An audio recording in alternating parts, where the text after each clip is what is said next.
Welcome, everyone, to this night's Skeptic Bible Study, Episode 2, Noah's Snark, where we take a critical yet fun look at the book some people tell us is good.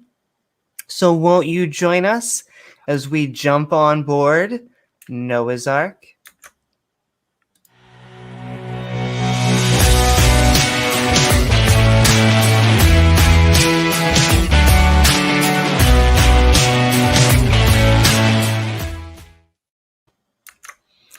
Now, before we begin, I'm going to start by going over the specific Bible we'll be reading, along with some of the helpful category marks.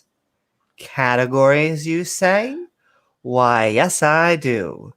You see, we're going to be reading from the Skeptic's Annotated Bible, an entire King James Bible, lovingly fawned over by a skeptic who decided he would add his own notations. These are little flagpoles of sanity put in use to remind us that, hey, maybe slavery is evil. These categories include absurdity, injustice, cruelty, but also a good amount of intolerance, contradictions, and conflicts with science or history. That doesn't mean it's not packed full of misogyny, false prophecy, and some questionable biblical family values. Now, we won't skip the good parts that the Bible has, only that these passages seem far fewer in number than any priest or pastor seem to suggest. So without further ado, won't you come join the Skeptic crew? And with that, I'm going to hand it back over to James. James, how are you doing tonight? I'm doing okay. I am ready to read some Bible. I think last time we had a really good Bible study, so I think we'll learn a lot today. And this is a King James Bible, so this is Ken Hovind approved. He would approve of that because he is in the King James only camp where they believe that the King James is the best version of the Bible. So they can't say we're straw manning by using a inferior translation. I was going to say, this is one of the most widely used translations in the world. It is. I mean, even when I was a Christian, it was the one that I usually used, the King James. I wasn't dogmatic. I didn't say it was the best or that the other ones were bad, but I just ended up usually using this one. Did you think that did the other books, were they just not as perfect, or?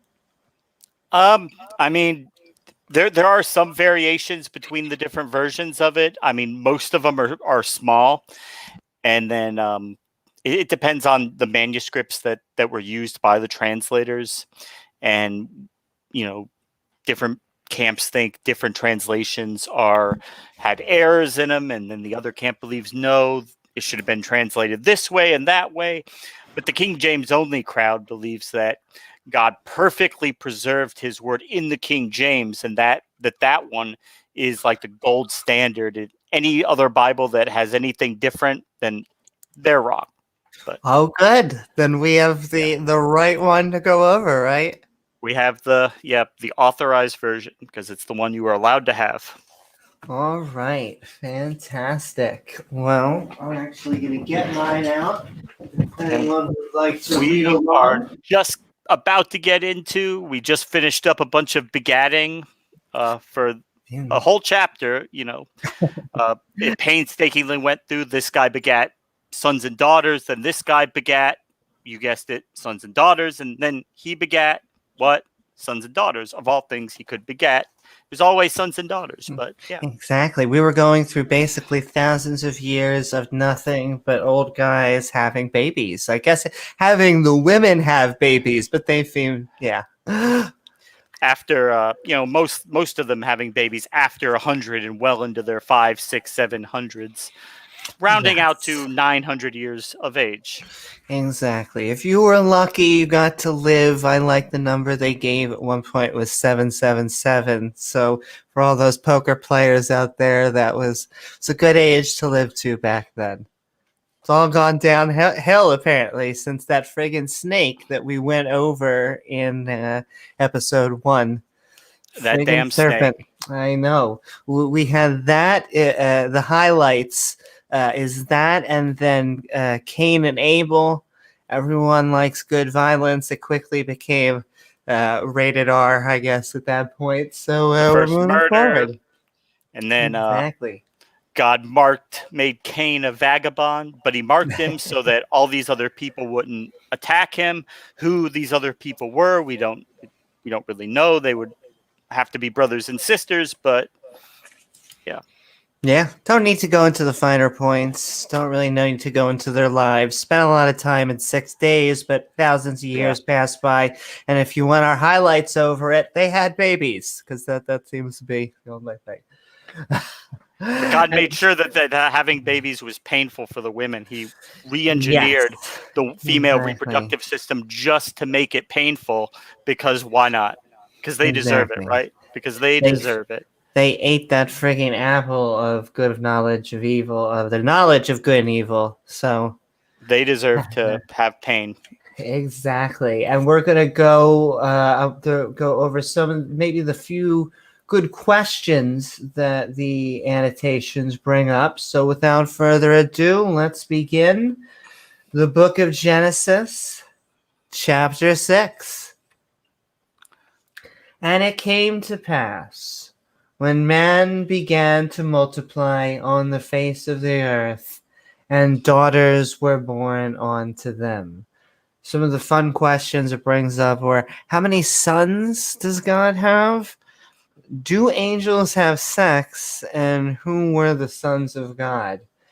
This is a very interesting chapter that has spawned a lot of crazy theology right here. Yeah, this is kind of interesting. I wish they gave us the down on dirty on angel sex. Well, the book of Enoch goes into more detail, but that wasn't considered canon. But it gives a little bit more details on it, but that didn't make the final cut. I love how there even can be canon. I think my favorite, it's not me created joke, but the biblical fandom is just terrible. But Amy, I mean, the Holy Spirit was with the church, so he wouldn't let them put anything in canon that wasn't meant to be there. So you just got to go with whatever they came up with, because he wouldn't lead them astray. Also, and I'm gonna add in Jim, and then I think what I'll do is I'll read the whole block, and then I'll go into some questions. There you go.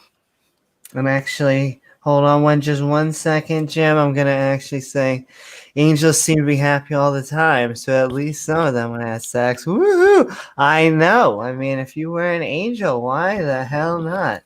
I mean, it's got to be better than just sitting around all day, flying around God's throne, telling him how holy he is. Exactly. Gotta do the praises. How are you, Jim? I'm doing pretty good. How are you?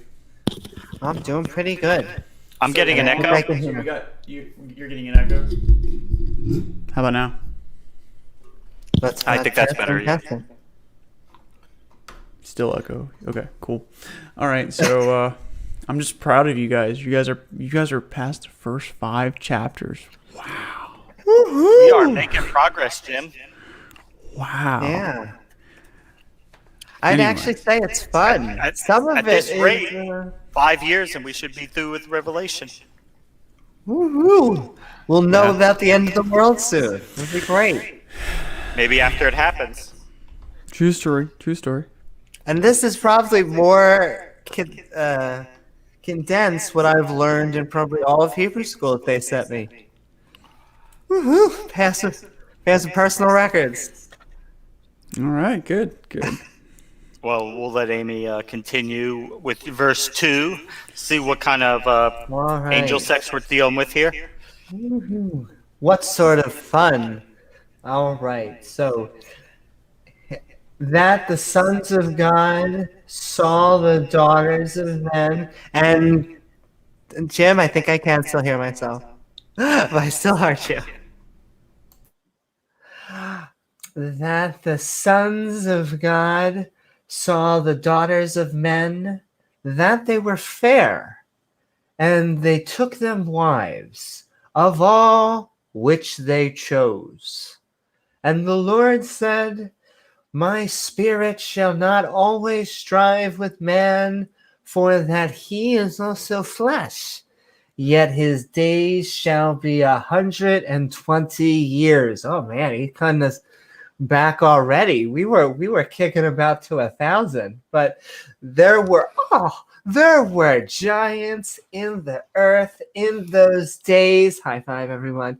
And also after that, when the sons of God came in onto the daughters of men, kinky, and they bare children to them, the same became mighty men, which were old men of renown.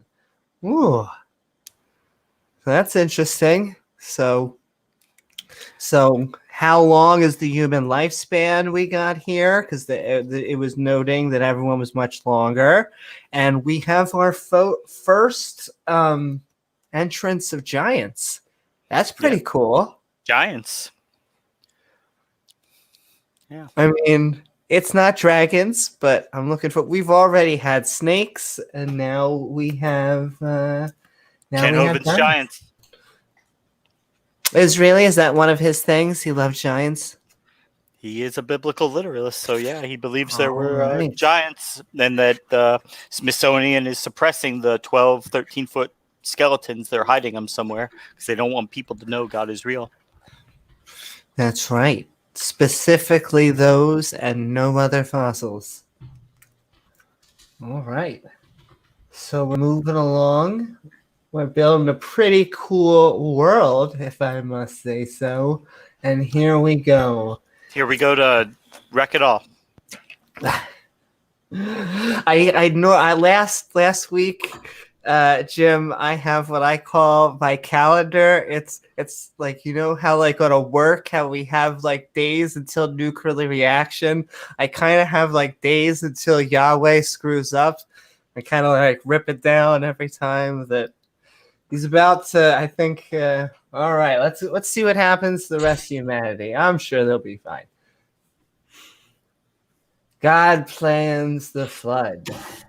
And God saw the wickedness of man was great in the earth, and that every imagination of the thoughts of his heart was only evil. Is that continuity? Continually? Conditionally. One of those. Pick one of Continually. those. Continually. Oh, over and over again. Okay. And it repented the Lord that he had made man on the earth, and it grieved him at his heart. So he's having buyer's remorse already. He doesn't that happen. And the Lord said, I will destroy man, who I have created from the face of the earth, both man and beast. Why beast? Why? What did the beast do? Not to go all vegan, you know, I like eating animals, but he's bringing them in. Okay. And the creeping things. We were talking about the creeping things the other day. He was created everything that was creepy crawly. And the fowls of the earth, for it repenteth me that I have made them. Kind of going fatter. Yeah, I screwed up. That he's admitting it right there. But Noah found grace in the eyes of the Lord. These are the generations of Noah. Noah was a just man and perfect in his generations, and Noah walked with God. So why not make everybody else the perfect? I mean, it could violate free will, but I get the feeling free will is not going to matter very soon. The earth was also corrupt before God, and the earth was filled with violence. And God looked upon the earth, and behold, it was corrupt, for all flesh had corrupted his ways upon the earth. And God said unto Noah, the end of all flesh is come before me, and the earth is filled with violence through them. And behold, I will destroy them with earth. Well, good thing you did that because, got rid of all that violence. Men had nothing to say about this. God thought that was a good idea because I do not know. That's a good question. Well, I mean, they were giants, so I guess, I don't think the women could resist. It's true. We had just created giants, and now we're going to wipe those away. Those were pretty cool. Well, I think that was part of the intent, was that God didn't like these beings that were hybrids of the two. Yeah, doesn't like the mixing. I don't know how angel genetics works, but apparently they're interfertile with humans, I guess. Yeah, I would love to know, or I'd love to know if we can make hybrids. That'd be interesting. And Robert, a point that we were noticing time and time again, either he's not omniscient in like Adam and Eve's story because he's asking questions. Now he could be asking Adam and Eve just like, all right, I know, but I'm trying to find you, or I want you to admit it. But he didn't help him because he still punished them. It's like, be honest with me, and I won't. Oh no, I'm still gonna send everybody to hell. All right. Bake thee an ark of gopher wood. Very specific. Rooms shall thou make in the ark, and shall pitch it within and without with pitch. And this is the fashion which thou shalt make it of. The length of ark shall be 300 cubit bits, the breadth of 50 cubits, and the height of 30 cubits. I know people have gone over this in like all sorts of their own videos trying to explain how the ark could have been possible and trying to give it equivalence of cubits to some other sort of measurement. It would have been longer than any wooden boat that humans have ever built. That's without saying. They would have needed flood insurance. Gesundheit. To like that, I always forget which exact, because they all, I think it was, I was going to say the guy with the beard, but that doesn't really narrow it down. But one of the I guess the Ark Encounter or whatever, they had to sue their flood insurance company for flood damage. Water damage, yeah. For water damage. So that just warms my heart. They couldn't prophesize that. Okay. I mean, this is just some ancient scribe saying, "Oh, we need to fit all the animals. How big does it need to be?" And just winging it, just coming up. We'll make it 300 cubits, 500 cubits. This makes me want to do a comedy movie of Noah's Ark. I don't know. I'm sure it's possible somehow. Just like the Moses, they did a good movie of. I like that movie. It's kind of horrible. Well, that too. That one even more. No, I like that even the best. But the 50s version, and then probably anything Mel Brooks does generally. But I'm biased. And behold, even I, do bring a flood of waters. Wait, I'm sorry. Who else was going to do it? I like how he's putting, you know what? You even brought me to do it. You know what? You guys are evil. I'm going to put my gloves on. You even did. Okay. And behold, even I, do bring a flood of waters upon the earth to destroy all flesh, wherein is the breath of life from under heaven, and everything that is in the earth shall die. Okay. It's a good thing we don't have commandments against that yet. So we are peachy. But with thee I will establish my covenant, and thou shalt come into the ark, thou and thy sons, and thy wife, winky, winky face, and they sons' wives with thee, winky, winky face. The winky, the winky, winky face is sex. Okay. And every living thing of all the flesh, two of every sort, shall thou bring into ark to keep them alive with thee. They shall be male and female, and that's fucking it. Vows after. Oh, here we go. I mean, even animals can't just be us. with right? internal genitalia, you have to go through and make sure you check inside, make sure they're male and female. You can't have two boy penguins. Yeah.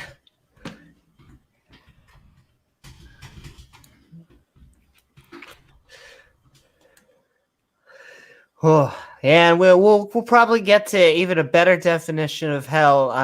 I hear they're making a part 2. Well, no, we don't know. We're just in part 1 right now.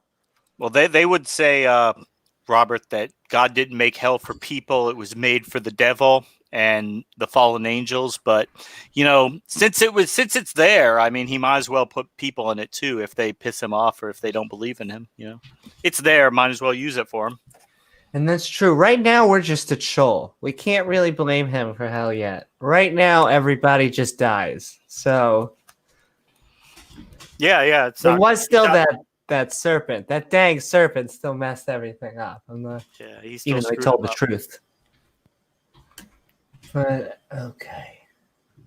Of fowls after their kind, and of cattle after their kind, of every creeping thing, the earth after his kind, 2 of every sort shall come unto thee to keep them alive. 2 of every animal, and there's a lot. There's a lot. Yeah, it was too much work to list them all, so he just the creeping, 2 of every creeping kind. God's like, I am not listing ants, roaches, aardvarks. I'm not going through all that crap. Just creeping kinds. I want to know, did they go into detail like how he ropes them in, like the lion? Like I understand getting like the goat and like the sheep and some fish, but but they weren't eating meat at the time. Lion? Oh. I don't think they were eating They meat. were? I thought they went through the Garden of Eden shtick. We're not vegetarian anymore, are we? I think they're still vegetarian until after the flood, maybe. Jim might know better on that. Were the animals still vegetarian until after the flood, or was that after the garden? I don't think that. Where does it say that? I mean, the animals were. If there was a carnivore, it was a carnivore.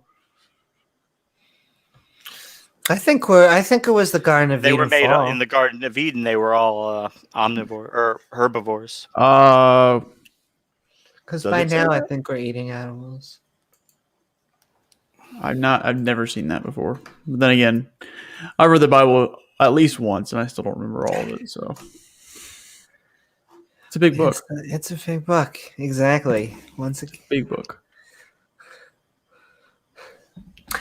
And okay, so we're getting supplies. To me, in my head, this is like the Oregon Trail. It's like an olden time Oregon Trail now. Gotta get some supplies. And take thou unto thee of all the food that is eaten, and thou shalt gather it to thee, and it shall be for food, for thee, and for them. All right. Thus did Noah according to all that God commanded him, and so did he. So they're the people that are saying that God just made it so they didn't eat, so they didn't need to bring food. No. The book says they brought food for everything. You got food for anything. It'll be fine. All right, I'm going to go to the next chapter. It doesn't say anything about being vegetarian. I think it was that's the curse before, and it says there's nothing that says it's vegetarian. Maybe that's a dumb thing. Like, I mean, we're given dominion over the animal. Doesn't mean that everything is. Everything. I'm pretty sure everything was an herbivore at first because. Okay, that's not a pretty sure. That doesn't make any sense. There's nothing in here that says that.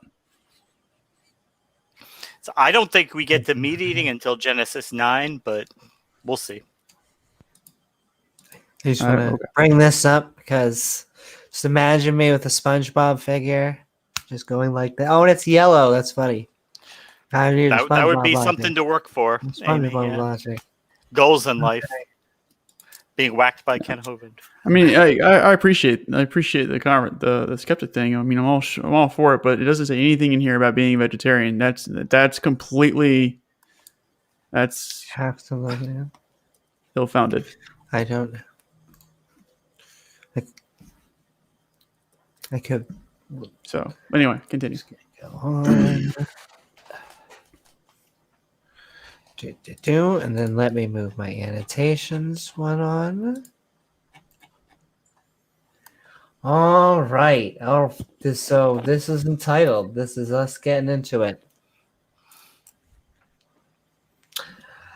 And the Lord said unto thee, Come thou and all thy house in the ark, for I have seen righteous before me in this generation.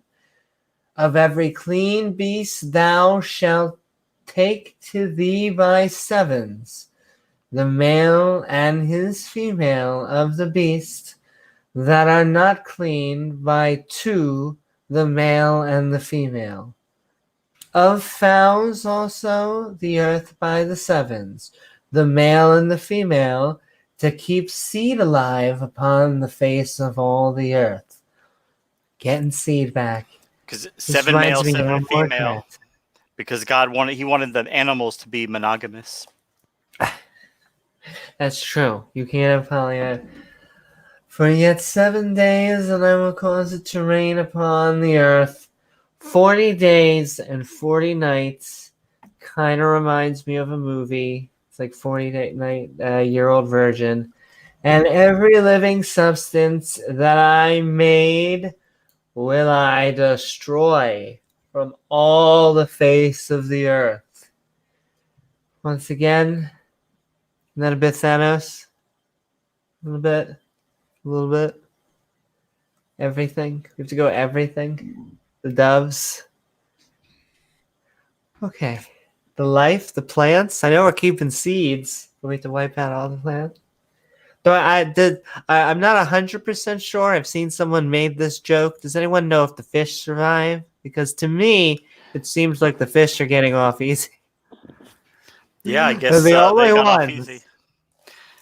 I mean, because it would have. I mean, the flood would have heated the waters to boiling. So if it actually happened, all the fish would have been cooked. But God specifically didn't punish the fish in the story.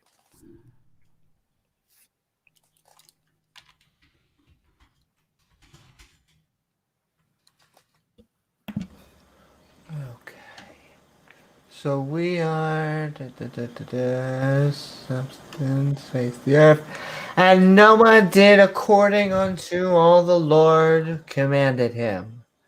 And Noah was 600 years old when the flood of waters was upon the earth.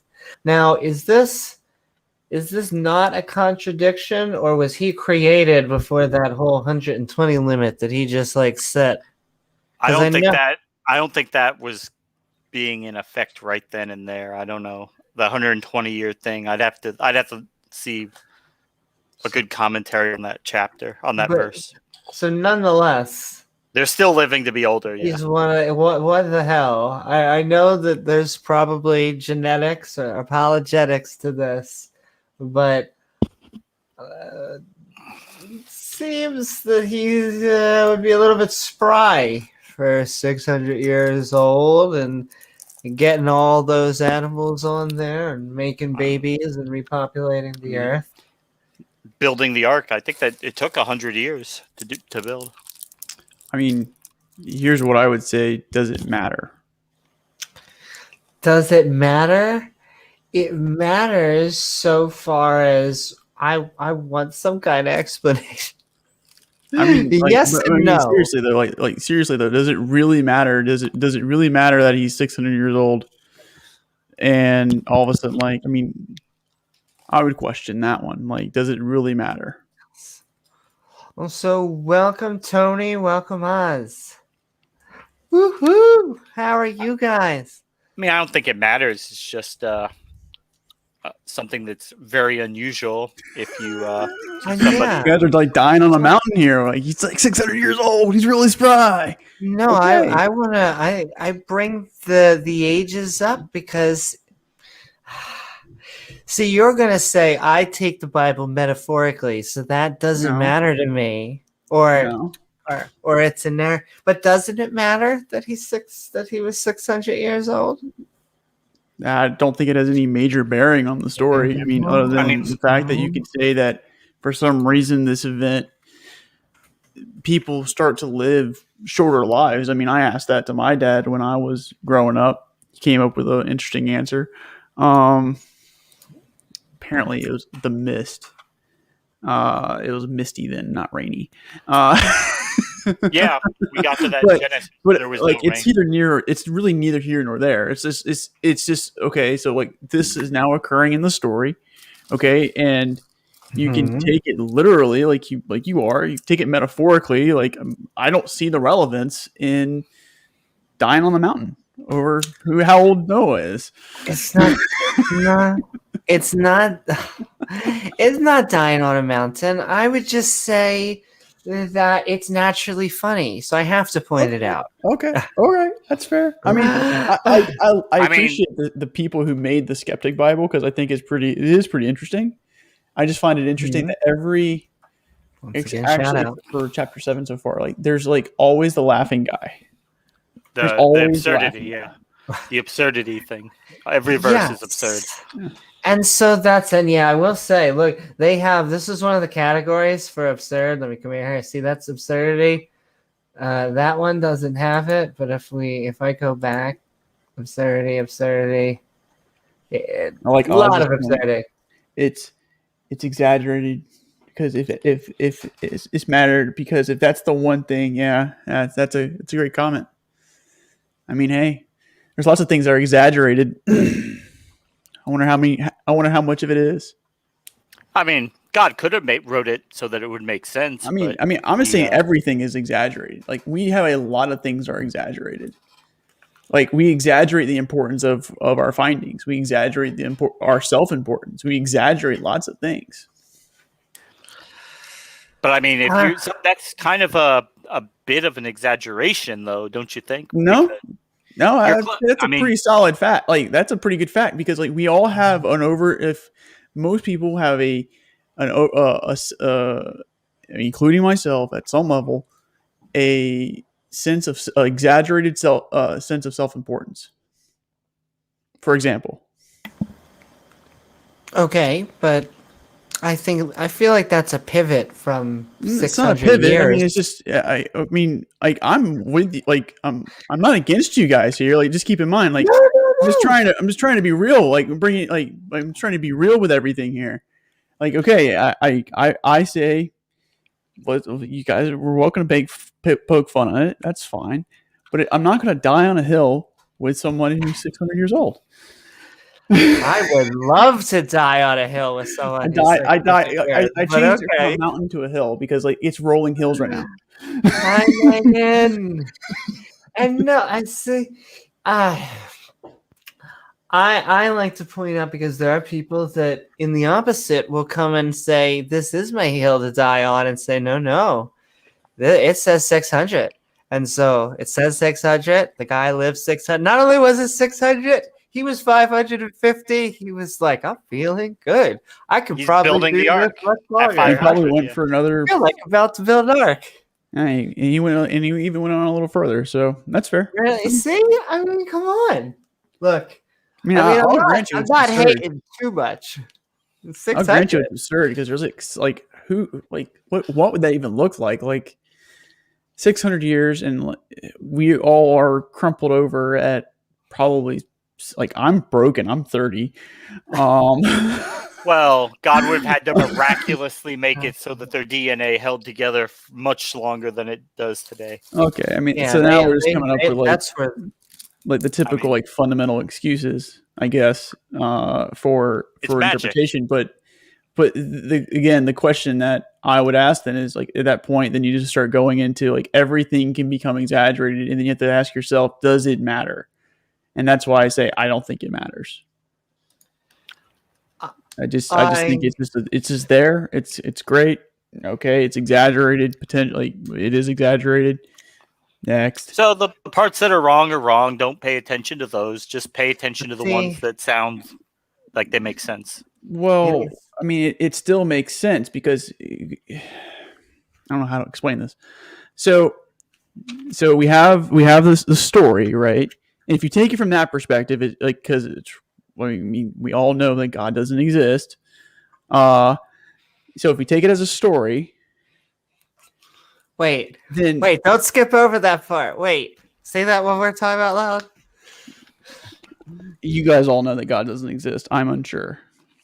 So I've been that way the whole time. He's just trying to throw a bone to us. He's hey, I am throwing a bone to you. That's assuming God doesn't exist for the purposes of argument. You look at the story, right? And if to me, again, it just, I think I'm talking in circles. It's just a fact of the story. It really obviously means nothing. Not to me, it doesn't. It's just like I'll read over that and go, okay, so now people live shorter lives. Okay, cool. See, but in my head, the funniness comes, I guess, because I know that didn't happen. So I have to say that. Now, I know people are going to say, how do you know the Bible didn't happen? And I would say I'm decently sure. Now, I'm willing to read this seriously from cover to cover to convince myself otherwise. But oh man, I can't help it. I can't help that. That with the juiciness that it comes of saying, and Noah was 600 years old when the flood of the waters was upon him. But I mean, Amy, that's kind of benign. Just wait till we get to the 7-headed dragons and some of the other.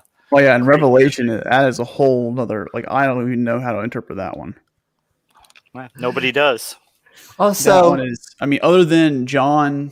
Clearly, now we're skipping things here, but John clearly, you got a hold of some Amy's ayahuasca. What is it? John is either a fortune teller, or it's something to do with something else. I don't know. I hear it's very controversial even among Christians. That's why I'm excited. There are different interpretations of it. Yeah, different camps. Never really. Hey, can you pull up Oz's comment? It's a form of dishonesty. A book full of exaggeration. So here's the thing, right? So if we look at things from, I mean, and let's just pull away from the Bible. Like, I mean, I don't think exaggeration can be a form of dishonesty. It could be a form of emotion or something like that, which is a natural human occurrence. Now we can all kind of maybe sift through these things, but from a rational perspective, I mean, I don't think it's a form of dishonesty. It's a form of maybe someone's passion. I mean, there's lots of exaggeration out there. There could still be truth to exaggeration. You have to find it. That's my retort to that. But good question, Oz. And I just want to add one more thing to that. This is my difference of opinion here. Exaggeration to me would be like he lived really, really long, or he lived to 70, and if you were to say, I don't know, 80, 90, 100, but I mean, the scale is how many years are you gonna give until it's not exaggeration? It's basically it's fantasy land. If someone says, and then he lived for thousands and thousands of years, I mean, or if that'd be like saying if somebody was 30 feet tall, not 7 or 8 feet tall, but 30 feet tall. And then it's called faith because it's not called knowledge. Okay, and where were we? He was 600. All right, let's move on into the. and Let's get along with the genocide. were we? Did we say the beasts were not unclean? And no, we went in here. I think we got past that. Yeah. Okay, so and it came the 7 days, and the waters were the flood. Okay, so we are now flooding the earth. The water is upon us. Commence genocide. Everybody loves genocide, except the people that are being genocided. Okay, the Great Flood. In the 600th year of Noah's life. The other 600 years were kind of boring, to be honest. I'm sorry. Okay. In the second month, the 17th day of the month, the same day were all the fountains of the great deep broken up, and the windows of the heaven were opened. The portals are open. In my memes in there. Remember the waters above the waters from the first Genesis. So this is God just opening that window so the water up there can come down into the earth. That's true, because blue. Water is above water. And the rain was upon the earth 40 days and 40 nights. That's why Nephilim Free says that the water shot out of the earth and blasted the moon full of craters, because you look at the rate of crater accumulation, it's obviously been there longer than a few thousand years. So he said, oh, well, maybe the flood just created most of them right then and there. There you go. Maybe there's fish up there. Hey. Parts of fish. And that's also where that cold light comes from, right? That's where they I think he shares that with the flag. Yeah. The Nathan Thompson, the moonlight is cold. Or is that going to Nathan Thompson for him? Yeah, I don't know that he would go flat Earth, but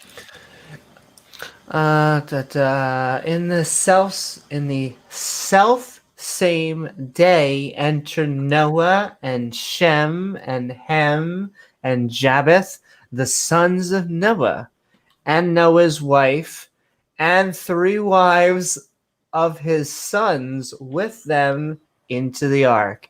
We won't name the women. They're irrelevant. Women. But we got a family on the boat. That's fantastic. We got a family with their 3 wives, or I guess a bit extended family.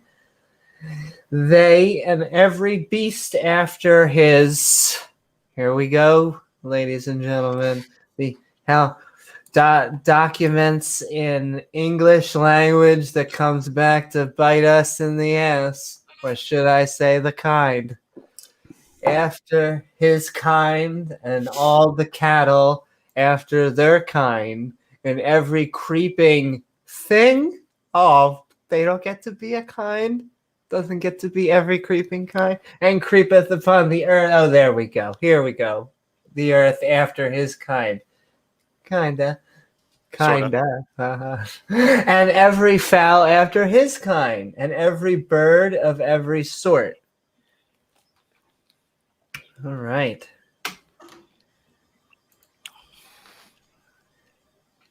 And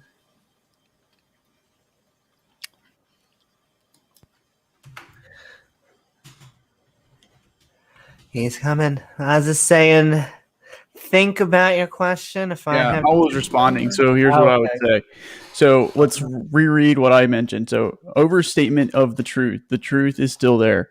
Could an over-exaggeration be unintentional? Is there still truth in the statement? So he says, think about your question. If you have a truth, and then you add my spin or an embellishment to sensualize it, or I can't say it right now. That's my whole brain. Don't worry. Again, that's not answering. That's actually not even responding to my critique there, which was still the same. Just because it's an overstatement of the truth doesn't mean the truth isn't there. All right. So because people exaggerate things, most likely unintentional. So if you take someone with the best intentions, trying to be honest, even then they will exaggerate certain things or any number of things. Like they can be excited that they're having a party at their house at night. or something like that. Like, I had a party at my house and it was a great time, and only 2 people showed up, or something like that. Like it's still truth. So I'd be very careful, how we're defining this, and I don't know if this is probably the right venue to have this conversation. Well, and I just want to say one thing, and then I'll bring it back on topic. I guess it's parsing out two different things. You say it's not metaphorical, but the only way I can take it as them not lying is if it is taken as metaphorical, as in, because when you create a story, it really isn't important that the wizard is 600 years old, because what makes him a cool person is the actions that he does in the story, and that's just really exposition. It matters only because there are people that sit here and say, no, Jim, look, it's not exaggerated. Screw your exaggeration. The book says 600 years, and we're going to make calendars that incorporate this, and then we're going to put it into the schools. Look, it says 600 years, Jim. And I mean, it's pretty easy to parse out that this story isn't true because, for one, God didn't tell them where to put the greenhouse and the meth lab on the ark. So, I mean, obviously, not realistic. Oh, now I want to do Breaking Bad on Noah's Ark. See, we're coming up with ideas. This is. I mean, imagine if their chemistry was a little off. They end up blowing up the ark trying to cook some meth. And I just want to say, Megan, you missed it, but it was some exciting. We had giants, at least for a moment. It was great. I don't know if they exist, if they survived the flood. I'm hoping there's a chance they were actually big enough that their heads were right here, they were going right. And I'm like, oh yeah. Well, it says that there were giants on these days, and then after, but. So they came back at some point, but it doesn't tell us how. Yeah, though I guess if they survive, where would the Giants be right now? So anyway, we're going where we were past kind, and they went. There's kind of cattle, and they went onto Noah into the ark, and they went onto Noah into the ark. 2 of 2, all flesh, wherein is the breath of life. They really like breathing in life. And they went in, male and female, of all flesh, as God had commanded him, and the Lord shut him in. All right. Yeah, you wouldn't have made it on there. Sorry, Amy. Dr. Mengele would have pointed you off to the side. Well, I mean, technically, everybody's dying. I mean, it was only this one, Home Alone family that got to survive. And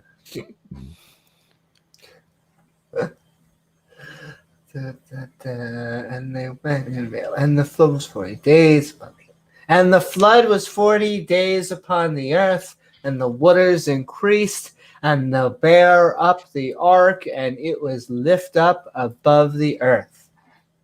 And the waters prevailed, as they would, and were increased greatly upon the earth, and the ark went upon the face of the waters.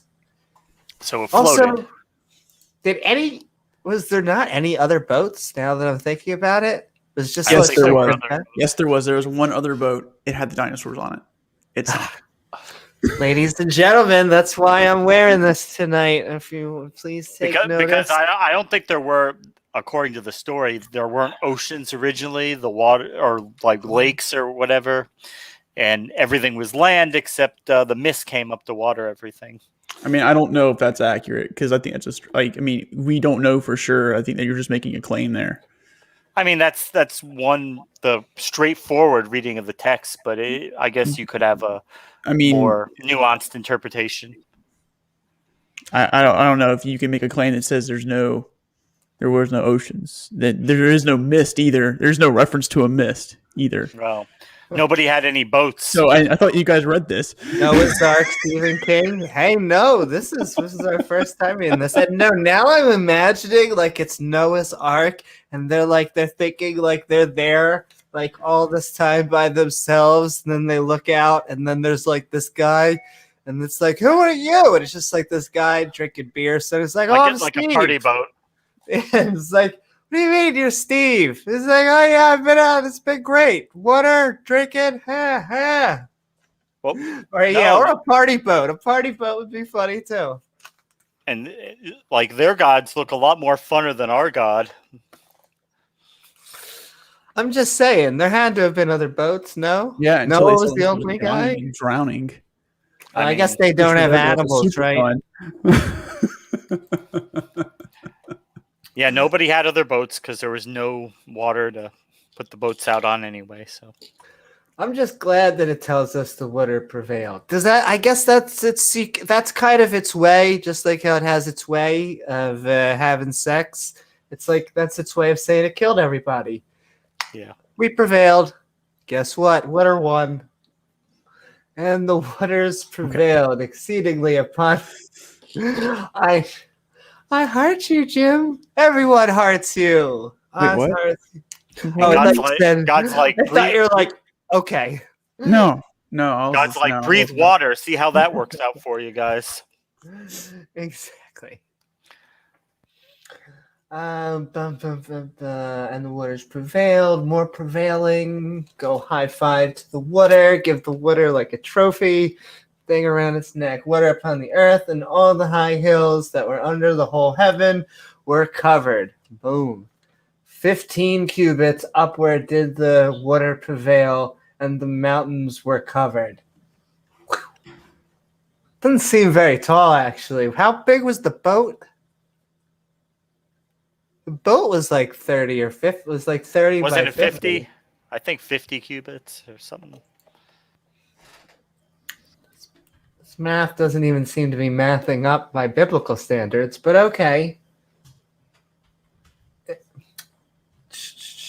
Well, I mean, 1 + 1 + 1 = 1. So, I mean, math in the Bible, it doesn't have to make sense.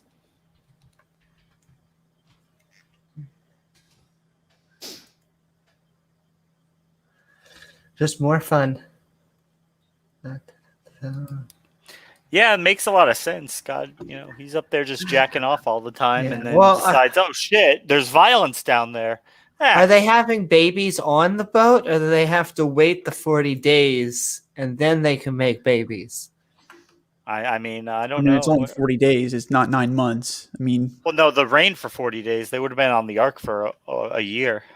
So they can be getting busy. They could have, but I mean, what with 8 people trying to take care of all those animals, I doubt they had time for anything. Yeah.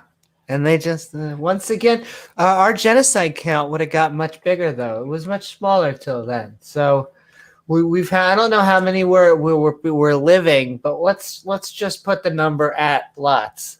And, okay. Were you guys...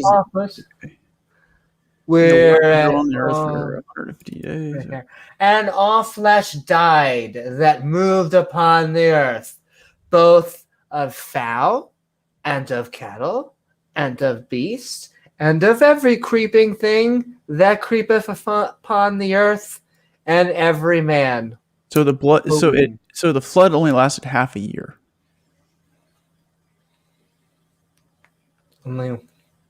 Still a long flood. I mean, it's still a long flood, but you can get to making babies, and not have any babies actually come into the world until you're off the boat. I guess that's true, though. It would be a little bit interesting genetics-wise how that works, but yeah, I guess you can have lots of fun time out there. That's called incest. Lots and lots of incest. Do they ever say anything about incest throughout the whole of the Bible? No, I don't think it's condemned a lot.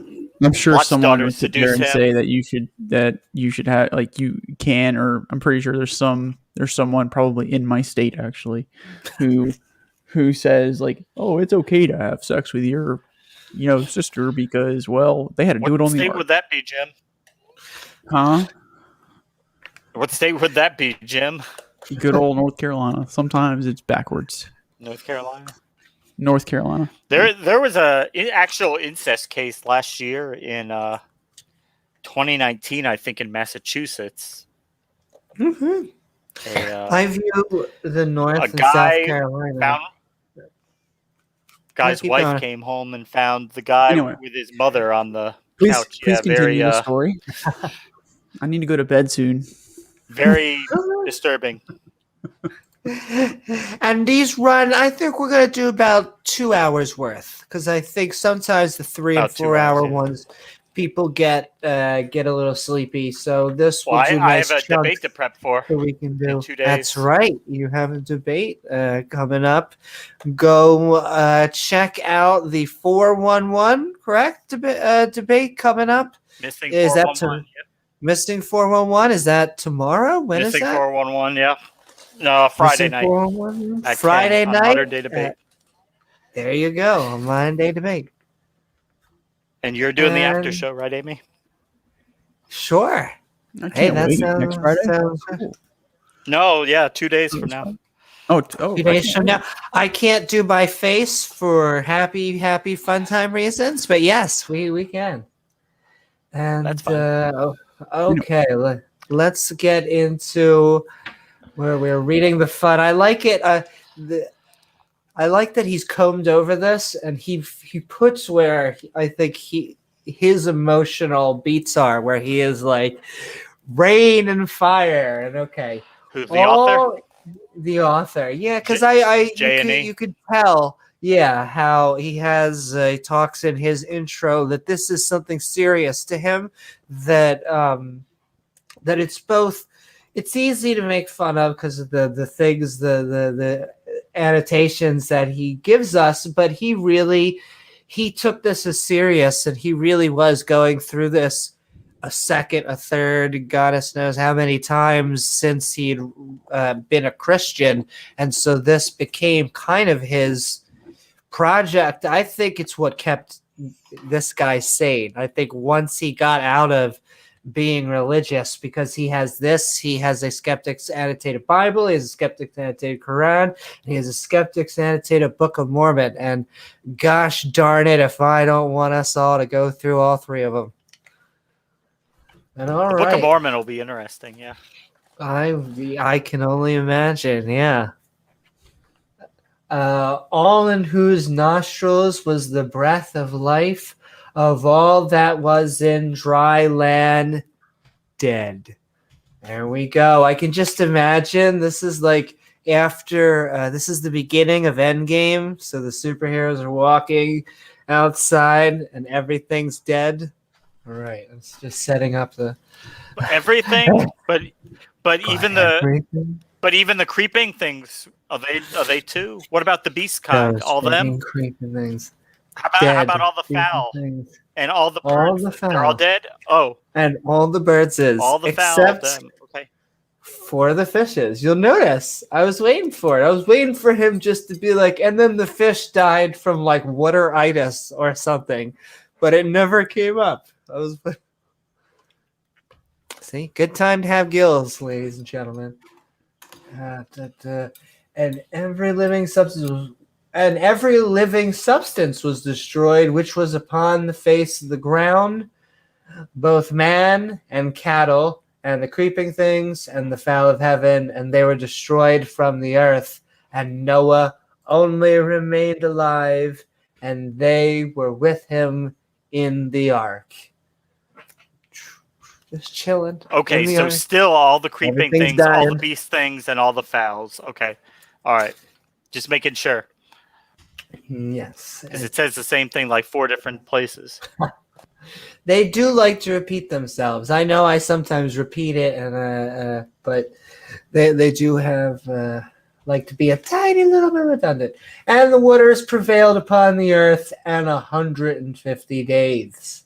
That lasted 150 days. All right, move on here. We're on chapter 8. Move on my annotations.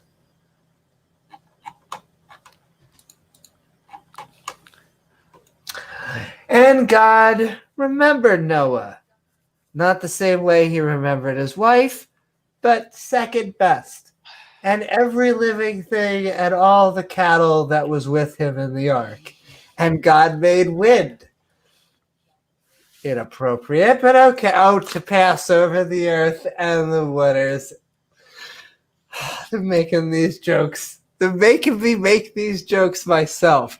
And the waters assuaged. So assuaged, and the waters assuaged. The fountains also of the deep and the windows and the windows of heaven were stopped, and the rain from heaven was restrained. Yeah, probably that. And the waters returned from okay, it's been long enough. Also, why once again, why water? Why all this couldn't I mean, like that. Does Thanos make it just look good? Did he just simplify things? Because very dramatic. Kill everything with water. Okay. The fountains also of the deep Why you and say the why windows did God of use a heaven. flood? Yeah, why use a flood? Seems a little bit dramatic.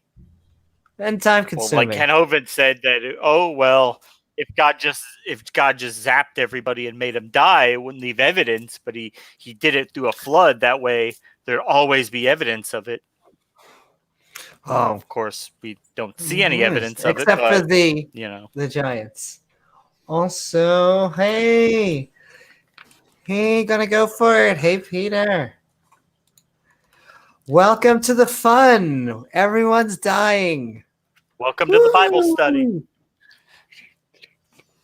We just got through with the genocide. And and the water prevailed. It was people versus the water.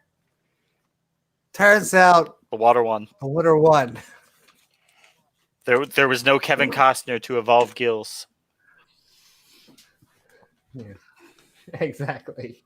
And God remembered Noah and every little thing and all the cattle that was with him in the ark. Good thing. I like cattle just in case. And God made wind. We read that. But okay. The fountains also he didn't remember the birds. He only remembered the cattle and the people. Yeah. The fowl were the fowl, the creeping kind. Fuck them. Birds were being assholes. He was worried about steak. I mean, who doesn't, though? I mean, come on. And the waters returned from the earth continually, and after the end of 150 days, the waters were abated. Whew!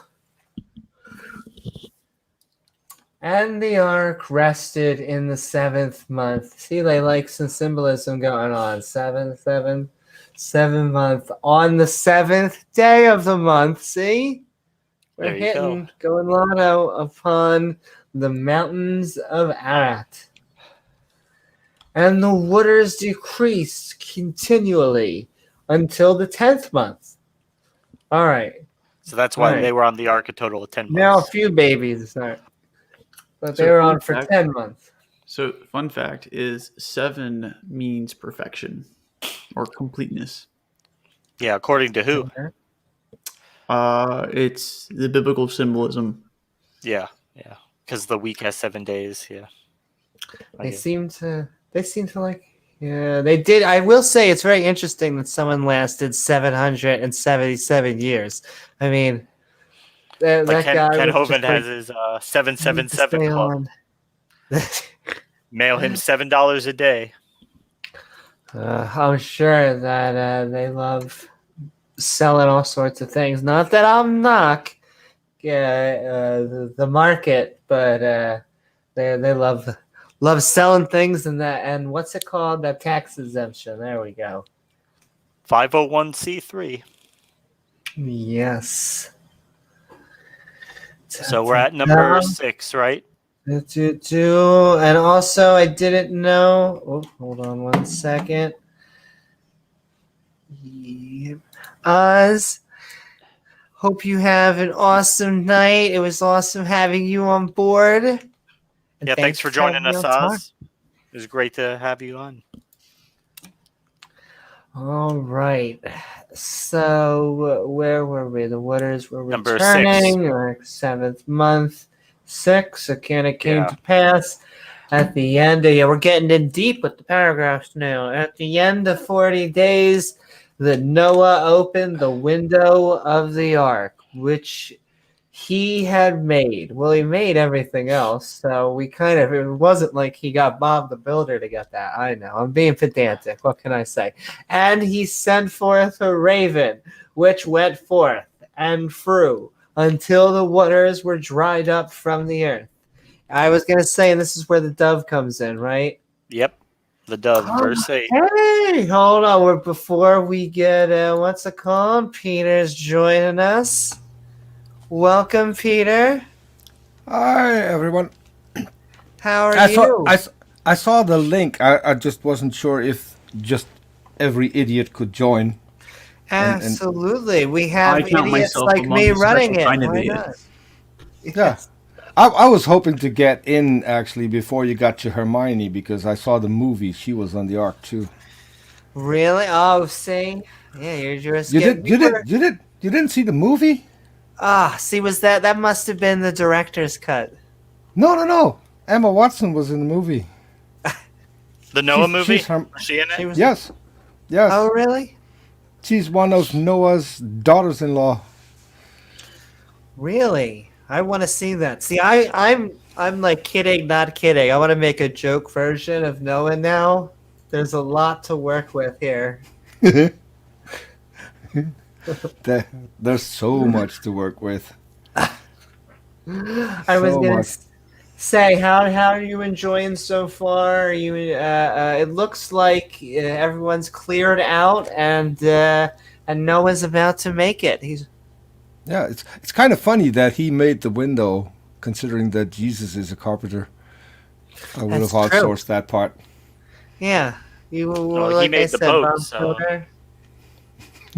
Yeah, my question was who else was going to build it. It would have been better if it was like, and then Sheila made it. Sheila finally did something. That bitch. She put her ass to work and made the window. That would have been funnier or more, I guess. Because they kind of skipped over the women a lot.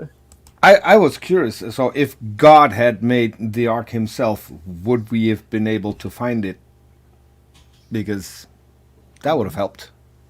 I don't know why God's making us go through all this to begin with. Like I said, he could have Thanos snapped. I know, who are we?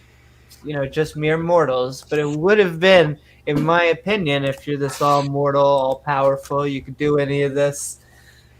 I mean, also I know that free will isn't mentioned in the Bible, but just it seems like people's free will kind of got. I think the word the kids these days are using are yeeted. Exactly. I think since the last time we talked, we talked about this, that we both had the same argument. God can't interfere with free will. Oh, what was the flood? If anything else than massive interference with the free will to be alive? Remain alive? They could try to swim, I guess. Yeah. Maybe they could try to evolve some lungs, but they better evolve them, or gills, but they better evolve them real quick. Yeah, according to Hovind, they should have evolved wings, because then you can at least stay alive a little bit longer until you run out of gas. That's his argument. Yeah, the Hovind thing was interesting today because I was expecting that to go on, but I wasn't let's say I'm trying to think of what the joke is. Surprised but not shocked, shocked but not surprised. One of those. He didn't show up. I think he knew about it. He was just. I was there too, and so the moment I talk too much shit. The moment I joined, the stream disappeared, and then I saw a notification that Hovind was live, so I jumped there. Yeah. And, Steve was in the side chat saying, "I didn't get a notification, and if I don't get it, it doesn't happen. I run the studio." I thought, okay. And then I Also- said, oh, Ken Hovind has me blocked because my text isn't showing up in there. So I guess I said something that made him sad. Also, Peter, I was gonna say this offline, but there's no use in saying it offline. But I was watching last night as we'll say Mr. Peter's party kicked you. Did you watch the I stream? was lurking. Yeah, the most fun was the StreamYard Wheel of Fortune, where Gavin kicked us out and Praise brought us back in, and they were Did he bring you back in eventually? Was this on Praise's stream? It was. on Praise stream. They were having a contest who was faster with the mouse, so we kept kicking out and brought back in again, and so it on screen it was like it was rotating. It was just like the Wheel of Fortune. And It was fun. Gavin pissed. You were arguing with a Christian, and I'm fairly sure this is exactly what happened. Is that Gavin wanted to preach? He pissed off the Christian. The Christian was like, "I'm gone," and then Peter was like, "Well, I'll stay and argue with you, Gavin." And Gavin was like, "Yeah, yeah, yeah." And you then said something to that, and then he's like, "No," and then kicked you. Oh no, Gavin has hated me for a long time. So he usually comes on a stream bare chested, so and he has a really hairy chest. So I called him a bear, and he didn't like yeah, that. now we've seen how his bottom half looks too. Yeah. Well, I explained to him what a bear is. So you got the animal, and then there's another thing that is a bear. So I explained that to him. LGBT bear. Yeah, I'm sure he And loved then that. there's the other bear you find after a few drinks at a nice nightclub. There's two different. Yeah. And so ever since I explained that to him, he doesn't like me much. He doesn't like me either. He's a sensitive man. Yeah. Thing. I don't know why. Boy is the right pronunciation for that. And I'll say this one more time, and then we'll start reading again. But it's just funny to me because it takes me back to the quote unquote politically incorrect people. It has to be both. It has to be you can offend people, and then you also have to have a thick skin. If you just want to offend people, but then you're a little bitch about it, I'm sorry, but shut the fuck up. Well, so Oz is in the side chat, and I want to say this. So I really felt for Oz and the co-host when all of this was going on, and I was relieved at the end when Gavin went on half-naked bird chase in his room, and seeing him and the co-host crack up. At least then I was relieved. So they're taking it in their stride. But, actually, I'd like to flip it around just as much. I would like to say I'm extremely sorry, Oz, but what I'd like to thank Gavin for is thank you, Oz, for your promotion of Why Not to Be a Christian. Thank you. This one's going to be famous. At least it's going to do a lot of good for the channel, and that's I think deserved. I don't see Praise even defend him. It wasn't like Praise kicked you. I can't even blame Praise for this. I think Praise just giggles and shuts up and lets Gavin either kick people or handle it himself. It's like the rage with John Peterson kicking people. Yeah. Praise is afraid to lose friends, so he lets other people do whatever they want to do.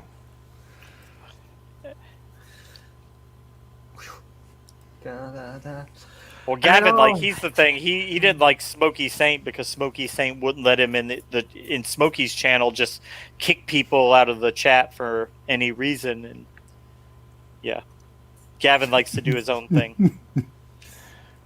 I still so Oz. I'm somewhat sorry that there's not going to be a follow up on this because 10 Demind Pants would be a good title for our next debate. Yeah, sometimes they say no shirt, no shoes, no service. They kind of just assume you're wearing the pants. Yes. Yeah, they don't have to. say that. They should go to SJ's channel. She did a show about who is supposed to wear the I didn't- pants, and I it's didn't- the man, surprisingly. Yeah, I didn't know SJ was your they who show now. I feel bad because I went on SJ's stream once. This is a very kind of Jamesy kind of thing. I was only very lightly trolling her. She was doing, I think it was like the transcendental argument, but her specific argument, I was twisting it around and turning it around to an atheist argument, and I kept on saying this in chat, and she saw this, and I guess because the way you read text is very mute, she was like, oh my god, we have someone who just found my argument, and thank you. We're giving a shout out to Amy. I was like, yes. You were as yourself, Amy Newman? Yeah, I was exactly. Okay. And it's just the text, when you're doing, I don't do a lot of sarcasm, but you were turning it around, but that didn't carry over into the text. Yeah, I forget what the exact argument was. I think it was the transcendental argument for the existence of God. But it was whatever it was very easy to just flip it around and just make it an atheist argument, therefore there is no God. Yeah, I forgot. So who was it? I think it was Feynman who said it. You can have a PhD, but still be dumb as a rock. Yeah, look at Ken Hovind. I still wouldn't say that Hovind is a PhD. I mean, I can buy one. You can get them for free. If you look hard on the internet, there will be ones that give you a PhD for free. And the question is, what do you have a PhD in? Theology is still a good degree, but you should stick within their expertise. What happens sometimes is, just because you have a PhD in theology does not mean you have a PhD in physics. If you want to, you should be lecturing people on theology and having expertise in that field. But just because you are a doctor doesn't mean, Don't want to shit on doctors too much, because sometimes in this era we're getting it now the other way, where, if you have a doctorate in education, you are a doctor. Yeah, it matters what you're commenting on and what your PhD is on. Exactly. Speaking in your range of expertise. That's all we want, right? And okay, so we'll probably do this another 45 more minutes. Let's get into, I know, thank you. One day, maybe. Let's get into, I keep on saying it, Purple Doves, what's his name? Prince. Let's get into our Prince. And he sent forth a raven, which he sent to the fro until the waters were dried up till earth. Okay. Oh, he sent out a raven for the first task. He's going to send out different birds for different things. Also, he sent forth a dove from him to see if the waters were abated from off the face of the ground. But the dove found no rest for the sole of her foot, and she returned unto him the ark, and for the waters were on the face of the whole earth. Then he put forth his hand and took her and pulled her onto him into the ark. Okay, we're getting there. And he stayed yet another 7 days, and again he sent forth the dove out of the ark. And the dove came into him the evening, and lo, in her mouth, with an olive leaf plucked off. So Noah knew that the waters were abated from off the earth. Not pictured here. Noah teaching how this bird was going. Okay. Yeah, couldn't have been a floating leaf, could it? No. And I like how it's just he's sending out. It sounds all warm and cuddly, but the dove is sent out to just be like, make sure everyone's dead. We good? We good? Winter gone? Yeah, all the bodies are still floating out there. And it came to pass in the 601st year, in the first month, the first day of the month, the waters were dried up from off the earth. And Noah removed the covering of the ark and looked, and behold, the face of the ground was dry. Whew. We made it, everyone. All the flesh died, but God somehow miraculously kept all the trees alive. Or did he replant new ones? I don't know. And, I and funny how he had to look. He didn't notice that the ark was completely at rest. Thanks, Oz. yeah. Lots of love, Oz, and it's amazing. We're going such a heartwarming tale where everyone dies. I feel like we're at the end of a horror story. Like this is that you made it through it and you got out. God's like, ooh, well, good thing I killed all those fucked up people. Now everything will just be nice, right? They didn't really tell us what the fucked up people were either. Or Said what they were. violence and Just evil. violence? That's what it Violence said, and yeah. evil. And there you have the first error. In verse 13 it says the first day of the month in the first month and the first day of the month, and then it ends with the face of the ground was dry. And then in verse 14 you get, and in the second month on the 27th day of the month was the earth dried. So Noah stood there for close to a month considering whether or not it was dry, and after a month he finally realized it's dry. Yeah, that's a little interesting. At a certain point, the boat can't work, right? Or I guess he's just waiting to see where land is. I don't know. No, but it says the first day of the first month the ground was dry, and then literally after that it says the second month, the 27th day, the earth was dry. Yeah, that's weird. What took him an entire month? What was he doing? I don't know. Obviously, taking his sweet old ass time. 6 people in a boat. What were they doing?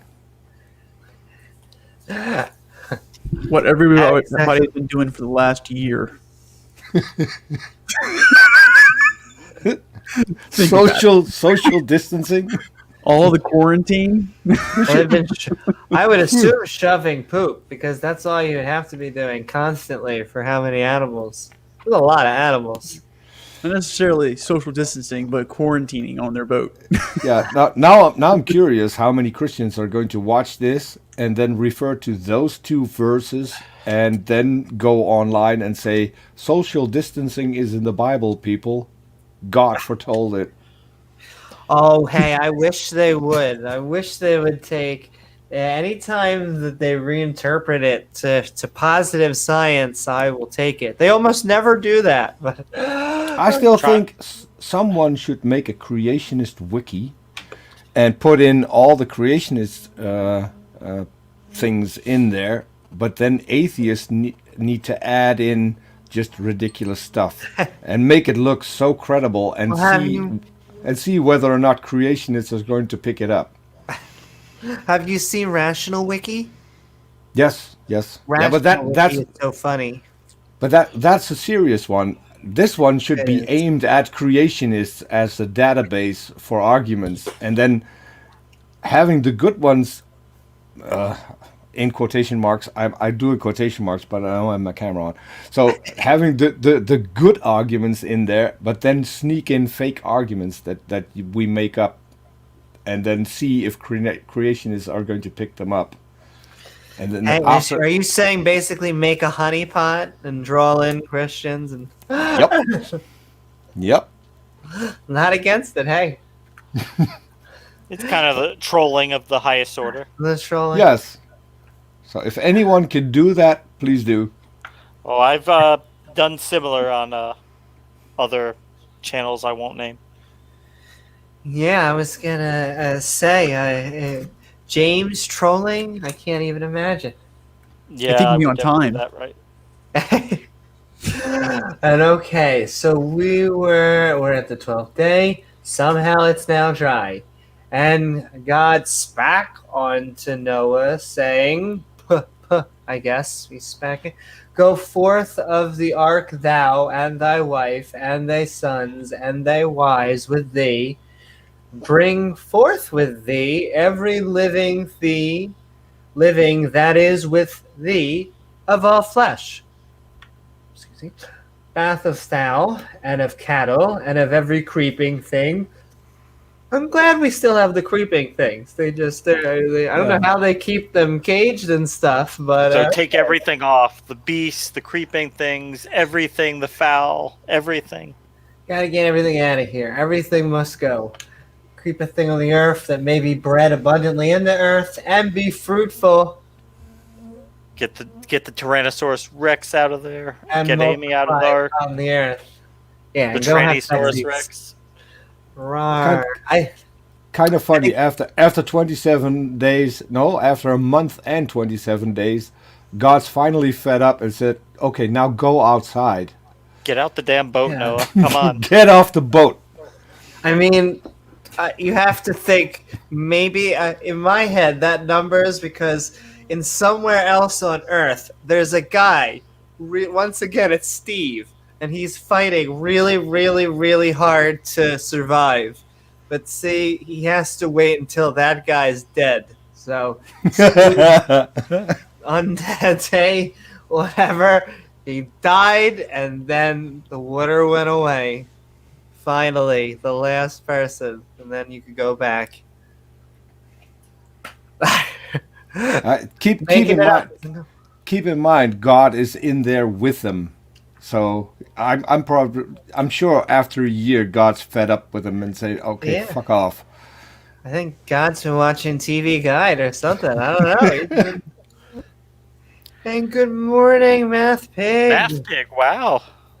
Nice of Math Pig to join us. All right, so where were we? We were getting the creeping things off the earth, and so that they may breed and be fruitful and multiply. And Noah went forth, and his sons, and his sons' wives with him, and every beast, every creeping thing, and every fowl, and whatso creepeth upon the earth, after their kinds, went forth out the ark, and I assume did the naughty. Right there, just don't say it. A whole bunch of knowing. Yeah, It reads better if you read the creepy things. yeah. And the creepeth. I like the creepeth thing. The creepy things. Noah's sacrifice. Oh, we were just getting he was so young. Most people I know live to their 800 or 9,100 years old. Okay, and Noah, what was that? No. Read it first. And Noah builded an altar unto the Lord, and took of every clean beast and every clean fowl, and offered burnt offerings on the altar. Oh man, we're getting to barbecue. So Noah gets to put all the animals on the boat, and the moment the doors open, Noah's going to kill them. Yeah, wow. Because Well, good thing he kept them alive all that time. yes. All right, so now I'm imagining my friend Bob the pig. Bob the pig made it the entire time. He was doing well. He was talking next to, I guess, Sally the pig. It's like we were selected. We got this. We lived through all this rain. We're on the boat. We're starting to get off the boat. It's okay, Sally. We got this. God says we can multiply now. Yeah, we're allowed to multiply. That's weird. They're making like a pit over there. They must be making like a happy pit with like they're doing stones. Oh wow, they're having us come over. And Yeah. poor Bob. That Happy must pit. suck. Must suck for the animals. Yeah, I would not. Except for the fish, once again. The fish, Yeah. still A-okay. The fish So that we- definitely free blasted to the moon. Except So that- we know for a fact that this didn't happen on a Friday. Yeah. 'Cause, don't want to do it on the Sabbath, right? No, on the Friday the Catholics can't eat meat, so they eat fish. Oh, there you go. Have all the So- fish you want. Yeah, all kinds of fish, beavers and what penguins? Penguins are fish. They swim, right? Hey, Yeah, I guess the penguins would have lived, right? Hopefully. Dolphins, whales, they're fish. Dolphins. Dolphins were probably laughing the entire time. Hi, Mubarak. Hey, Mubarak. Welcome to the fun. Everyone's dead. Mubarak is one of Or the panel almost members everyone. on. Mubarak is one of the panel members on Ra's show Quran lessons. Oh, really? Wow. Awesome. And The we distinguished love, guest. see if I can say it, Aaron. Aaron. Ra. Woohoo! He is awesome. I love him and his beard. And I saw Jim in chat. He is trying to grow a master beard. Oz has his A+ beard. I approve. During Christmas time, I made Aaron Ra one of the 3 atheist wise men. Aaron Ra, Matt Dillahunty, and take your pick. It can be anybody else you want to add in. Couple of years ago, I told Amy. Couple of years ago, there was an outrage that Starbucks didn't want to make Christmas cups, so I made Christmas cups with the Starbucks logo, and I had Aaron Ra, Seth Andrews, and Matt Dillahunty in there, and I said, I made a text. So Starbucks coming out with the Holy Trinity after all. Oh, whoops! They took the wrong Trinity, and so Arn shared it, Seth shared it, and Matt shared it on their social media, which is kind of cool. Do you remember Joshua Fierstein coming out with the thing where go to Starbucks and when they ask your name, say your name is Merry Christmas, so they have to write that on the cup? You want to know a real joke? Always. So Joshua Fierstein is a young Earth creationist, right? So basically someone who thinks that the Flintstones was a documentary. I live in Holland, and when I grew up, the cartoons were all on the German TV, not on the Dutch TV. So Fred Flintstone was on German TV also, but Flintstone, they took Flintstone. Flintstones. Yeah, but Flintstone translated into German is Feuerstein or Feuerstein. He is literally named Flintstone. His name is Flintstone. Hey, could be the literal version. Yeah. Disney's Find Dinosaurs. So somehow it fits. Yeah, somehow they're gonna. God saw this coming and named him Feuerstein. And okay, so this is kind of interesting. And the Lord smelled a sweet savor, and the Lord said in his heart, I will not again curse the ground any more for man's sake, for the imagination of man's heart is evil from his youth. What the? So he's just saying, I I failed, I killed everybody, but it's still fucked up. Okay. Neither will I again smite any more for every living thing as I have done. What were you gonna say, Peter? I like the wording of that. For the imagination of man's heart is evil from his youth. So the moment you hit puberty, you fantasize about sex. That's basically what it's saying right there. I mean, an infant in their crib still has original sin, so. And this starts up kind of. Is this our first sacrifice? Have we gone through? I'm trying to remember. That is the first ritual sacrifice, I believe. Yeah. Okay. And God said he smelt the burning flesh and liked the smell. And yeah, that reminds me of a killer, like a Jaws thing. It's like, all right, they found the first taste of blood. Oh, I just threw my pen. Wah, ha ha ha ha. Like the man-eating lions over in Africa. And hi, and Charles. Oh, I love your icon. That looks like my kitties. cat. That looks like mine. Yay.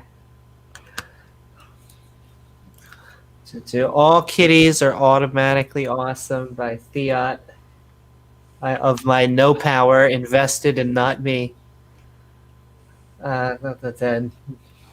Neither will I again smite any more every everything living as I have done. Yeah, I feel like that's not true. Neither will I No. again smite any more. I feel like Well, not with water. not It, with de- what it Flood I- depends. again, yeah. It depends on how you read the Bible. So when you had original sin, he then said that you will die. Here he says he will let no one die anymore. Funny how that hasn't happened yet. Yeah, I feel like that's a check he's not going to cash. No. While the earth remaineth, seed time and harvest and cold and heat and summer and winter and day and night shall not cease. Whew. Well, All he right. made sure he covered everything there. Every season, I guess. Okay. Just making sure we Yeah. get Day and everything night. of evil. He's not going to skip any nights. No. Won't go from day to day. He's going to have every single night. Yeah, and we're not going to have a spring and fall. Oh wait. This is just him being fed up with humans. I mean, that's good. At least, hopefully, he doesn't like. Once again, not to go all vegan-y on everyone, but I mean, the beast didn't do anything. I get even humans get fucking up, but the horses and the beetles, and not the dolphins, weirdy, but okay. God's post-flood instructions. Okay. I And think here we're all God- getting into meat eating. Oh boy. Chapter 9, right? Yeah. And God bless Noah and his sons. He does love to throw out blessings. And said unto them, be fruitful and multiply. He loves that line, if I do say. I feel like this is a trend. That's already the second time that he said that. He It's does. like, He well, lo- I told him that the first time, then I killed everybody. Ha ha ha ha ha. So go be fruitful and multiply again. Make more people for me to kill. Ha ha ha ha ha.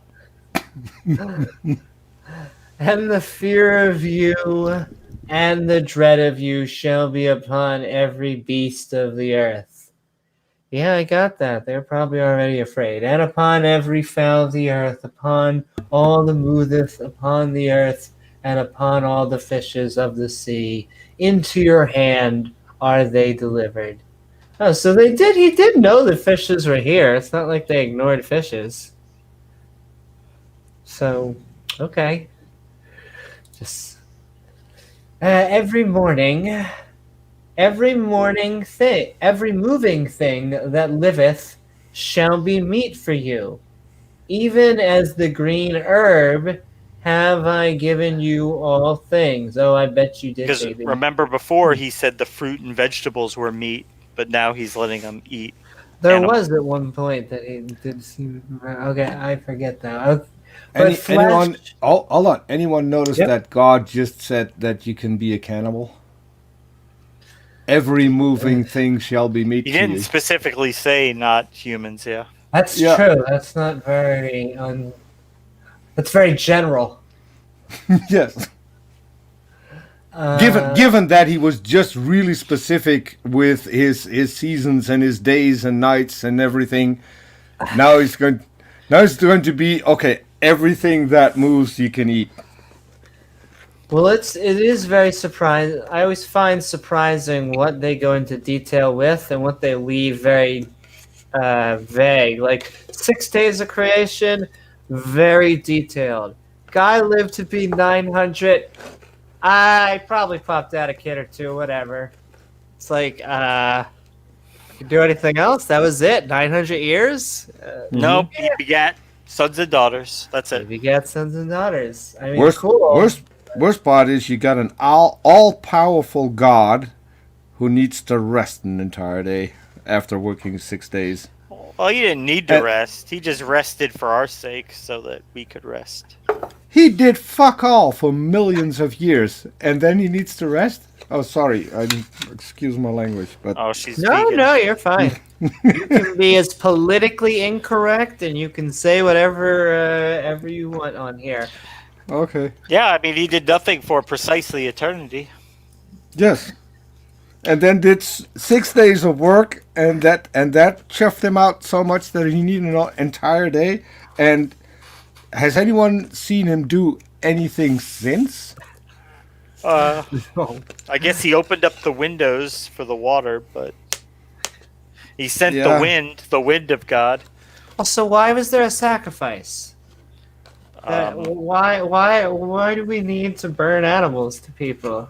Like, So is- because God likes the smell, I guess. I can answer that because you've not come to this already, but God likes the smell.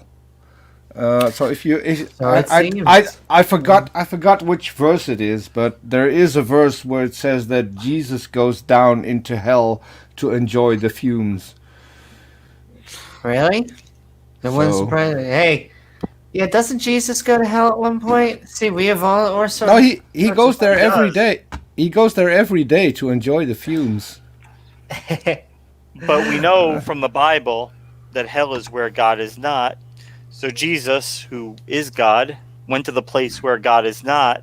So it wasn't hell anymore, but it still was hell. There you go. Yeah, Just it's don't question. Revelations 14:10. They will be tormented in the presence of the holy angels and of the Lamb. The Lamb is Jesus. Oh, it's making me hungry, but see, they're not. They're not all that eating the- all that they're not eating barbecuing the and we food. don't get any I food. know, exactly. If they were, I feel bad, even though Aunt Jer is saying that they're vegan. But hey, I mean, this is the worst of both worlds. They're both killing the animal and that not eating them. So I mean, this is a Yeah. losers for everyone. Just because God likes the smell. Yeah. And okay, so where was I on 2, 3? The moving green herb, but flesh with the life thereof, which is blood And thereof. now they're eating meat. And surely your blood of your lives will I require. At the hand of every beast will I require it, and at the hand of man, not at woman, but I'm just kidding. At the hand of every man's brother. That's oddly specific. Will I require the life of man? Uh-oh, careful. He's going to come asking for bigger sacrifices sooner or later. Who's sheddeth? Sheddeth? Who sheddeth?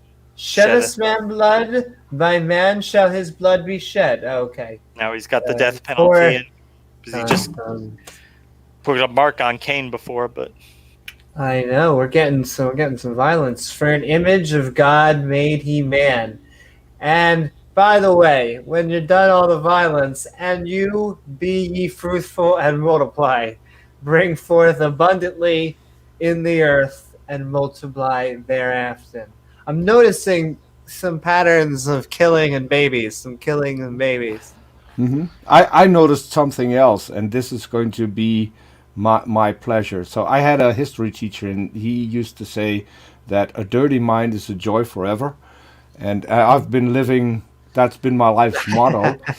So, but he just said, "For in the image of God made he man." So from now on, when anyone's talking about God, I will see Gavin running without pants through his room and imagine that is how God looks. I mean, in God's image, if everyone is, it's got to be That's- one of them, right? That's going to help me. Also, Aunt Jer, we were talking about it, so don't feel silly at all. We've been talking about it different portions of the about night. what? Oh, just missed being that about part. being vegan. I'm Oh, as okay. close as I can to being a vegan, or I call myself an animal rights activist while still being an omnivore. Because That's Amy. That's a relief. I meant to mention this. Do you have the live chat or the top chat pulled up? I do. I have the live chat. Okay, because the last. So when you talked about Angere, her last comment was "murder makes people horny." I guess. Oh, the So- top chapter so- let that out, Yeah. but it was in So- the I live don't chat. even see that. Aw, I support You it. got Whatever she said. You had that, Oh no! yeah. No, I support any and all jokes on this channel. In fact, that is the rule of thumb. You have to go for the joke. That is my. Yeah, we're not big on censorship. And it's having fun. That's of course everyone's dead, but I mean, come on, put on a happy face. I mean, look at all the rotting, floating corpses that God had to smell. He must have loved that. Hey, he likes the smell of it. Okay, so where were we with flesh? There's something called a rainbow. Did we? Okay, God has instructions. Flesh there, and surely think by we're up the at the- lives. Who sheddeth and multiply. I think we're at the rainbow, right? I Yeah. think. All right. Is this reading rainbow? Fantastic. And all Christopher right. Burton. And God spake unto Noah. God, you don't have to spack it to me. Just tell me. And to his sons with him, saying, and I behold, I establish my covenant with you, which you're probably going to fuck up, and with your seed after you, and with every living creature that is with you of the fowl. He likes his list. And with every living creature that is with you, of the fowl, of the cattle, and of every beast of the earth with you, from that go out the ark to every beast of the earth. Not the creeping things. The creeping things suddenly get No, a they're pass. not included. He likes his Kentucky Fried Chicken and his Texas steaks. Oh, It's Well, I only mean- the fowl and the cattle that get called out. I know. So some animals more than others are getting out. Like I said, these dolphins. That's been the best. If you had to pick any animal to get right out of this, either the dolphin or Yeah. a fish. And the covenant didn't work out either because Oh, it never does. Jesus was sent and he had to make a whole new covenant because this one probably wasn't good enough. And they send Jesus to do things, and then I think we still, according to them, are still fucking up and stuff. So Yeah, it's the fun doesn't that work. never ends. Okay, this better be a kick-ass rainbow. I don't know. Everyone's dead, so this better be an awesome rainbow. And It's God's like God's clown car, where all the animals get out of like a Volkswagen. Woohoo. And yeah, at least it'll be worth it. We'll have clowns, we'll have rainbows, we'll have balloons. You made Burning it. flesh, genocide. And I behold, and I establish my covenant with you, and with your seed after you, but a different type of seed, wink, wink. And with every living creature that's with you, to the fowl, the cattle, and every beast of the earth, and from out of the ark, to every beast of the earth, and establish a covenant. He did say it twice. Okay, making sure I'm not going crazy. And I will establish my covenant with you. Well, I am going crazy, but not for this. Neither shall all flesh be cut off any more by the waters of a flood. Neither shall there any more be a flood to destroy the earth. There's no more floods? Yeah, Yeah. no more Ever? flood. We'll have to Yeah. find another way to kill people. Yeah. Nice. All right. I wonder if the people in Louisiana are aware that there weren't going to be any more floods after this. Well, he meant no worldwide floods. He'll still flood localities, when he wants to kill people. No, he says a flood. A flood. So he just would there say, can be I another- meant no more global floods. I can still flood your city if I want to. Yeah, God will find a way to weasel out of what he said. He usually does. Yeah, well, I mean, I didn't say we no still have hurricanes.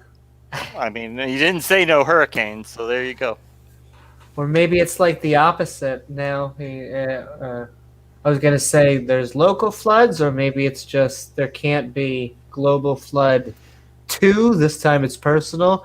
Though I will say the global flood 1.0 seemed kind of personal, but That sounds like a movie title, Global Flood 2. This time it's personal. this time it's personal.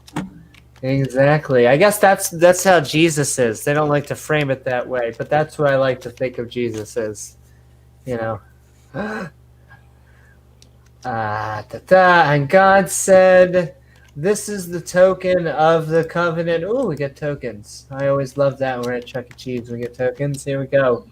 which I make between me and you and every living creature that is with you for perpetual generations. I'm always get scared when Yahweh starts talking about perpetual generations. Or covenants with animals. Yeah. I do set my bow in the cloud, and it shall be a token of a covenant between me and the earth. And it shall come to pass when I bring a cloud over the earth, and the bow shall be seen in the cloud. And I will remember my covenant, which is between me and you, and every living creature of all flesh, and the waters shall be no more, become a flood to destroy all flesh. He's just telling us what he's not going to do. I get it. You're not going to be a dick anymore. Is that where we're going right now? No, he just said he's not going to flood the earth anymore. He'll find other ways to be a dick. But why is he even saying this? Why is it he doesn't even need to say it? He's the one who gave it. Like all the people sitting that like Noah's sitting here like, oh good, you're not gonna do this again. I mean that's like if I walk up to you with a tire iron and knock you out with it, and then I say, okay, I'm never gonna hit you with a tire iron again. You know, maybe a baseball bat or a crowbar, but not a tire iron. Yeah, and it's not that bad. And yeah, I'm pretty. I think Yahweh would have the best lawyer because I think this is strike 3. It's the long-running joke we have here of Child Protective Services. I feel like this is strike 3 for Yahweh. I feel like at this point, no more adoption. Oh, Fuck okay. you! So I'll send you to hell. I have an idea. If God really needs a good lawyer, he can have Giuliani. Yeah.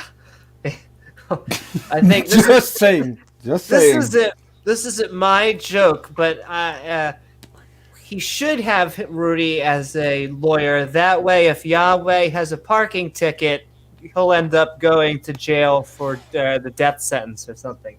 Yeah, So, and yeah. maybe God has some better Perfect. hair dye as well. I know. All right. Well, this was good Bible study. Well, thank you. It was nice. I know. Yeah, I can't help it, Jim. It's a bunch of atheists. Oh, it's fun. It's funny. I actually Are you enjoying our bantering? That's really all it is. Yeah, and it's actually I like having you on. You are always welcome on for any more future Bible studies.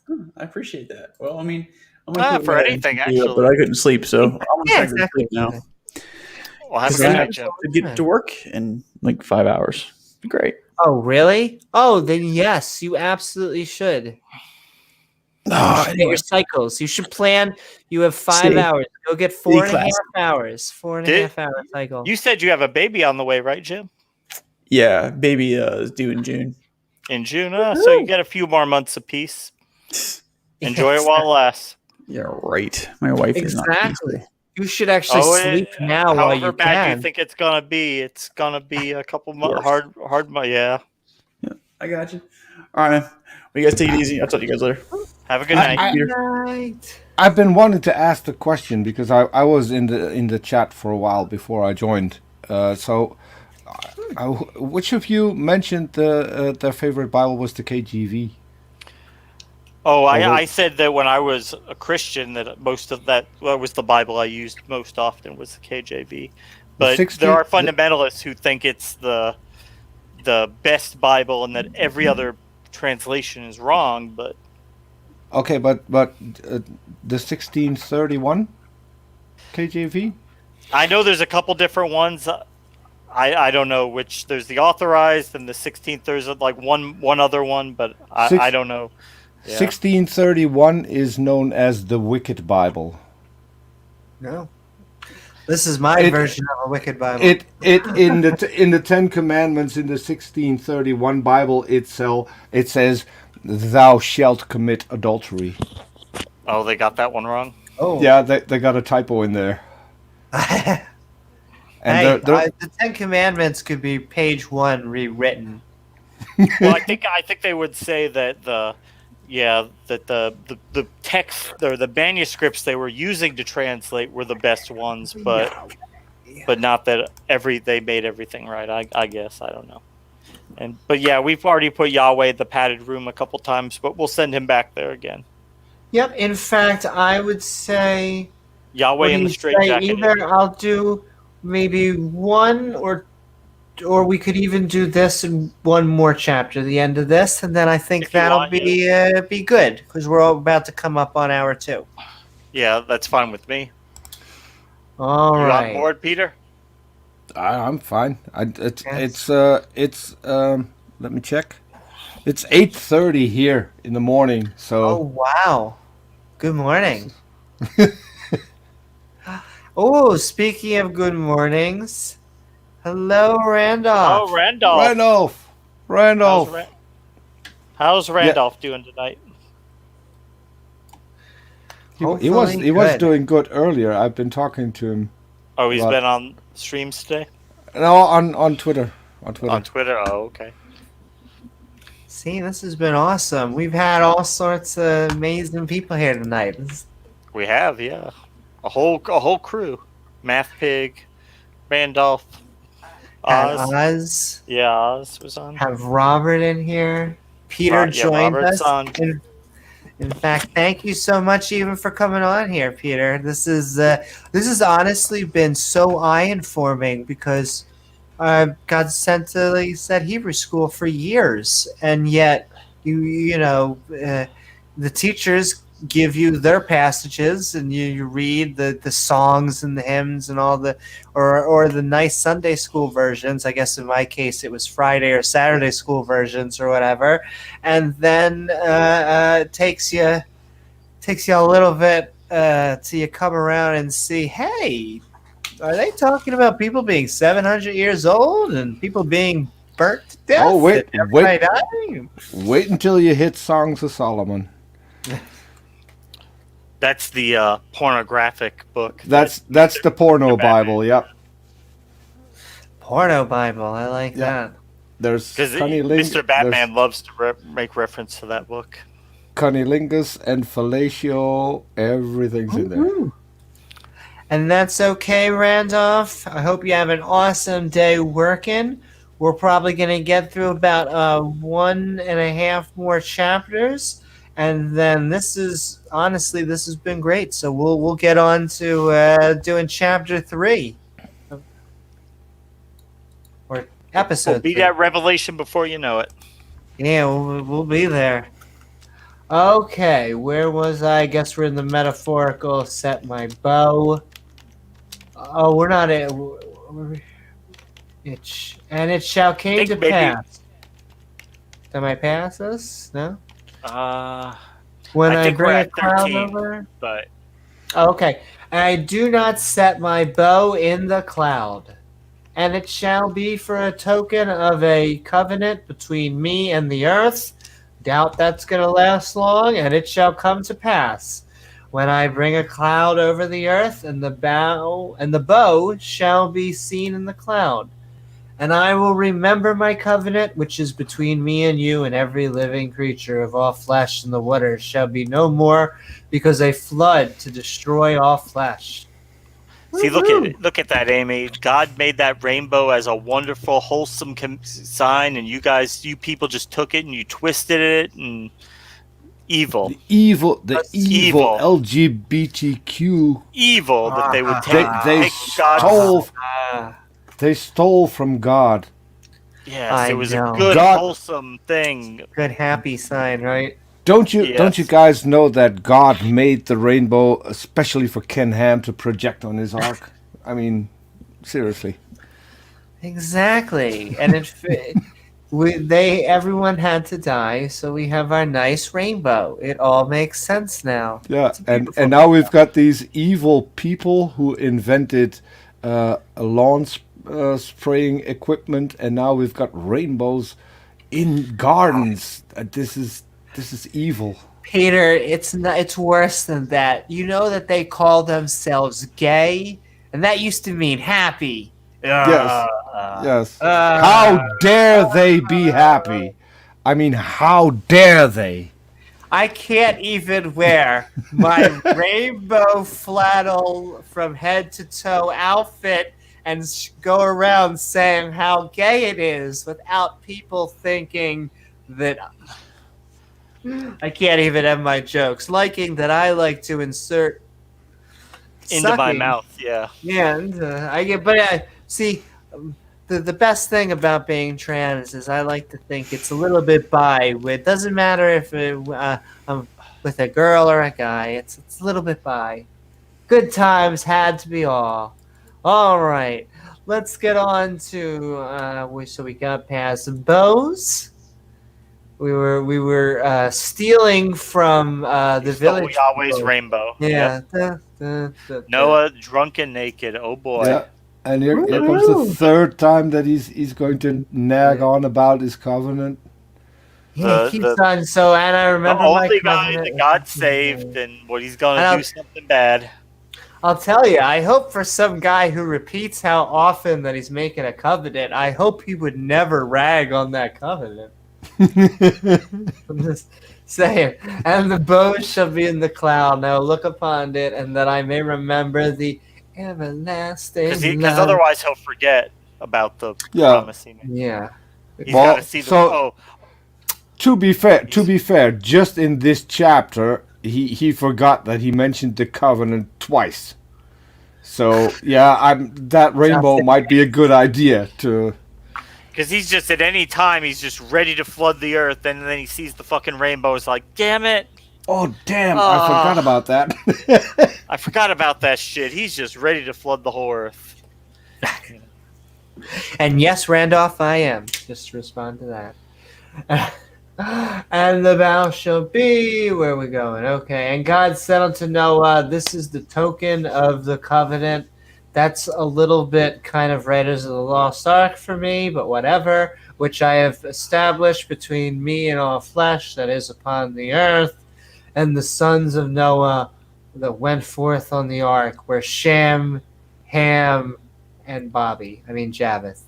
And Ham is the father of Canaan. Good for him. The daughters are not important. Daughters are not important. Yeah, they're human blow-up dolls. That's basically it. These are the three sons of Noah, and of them was the whole earth overspread.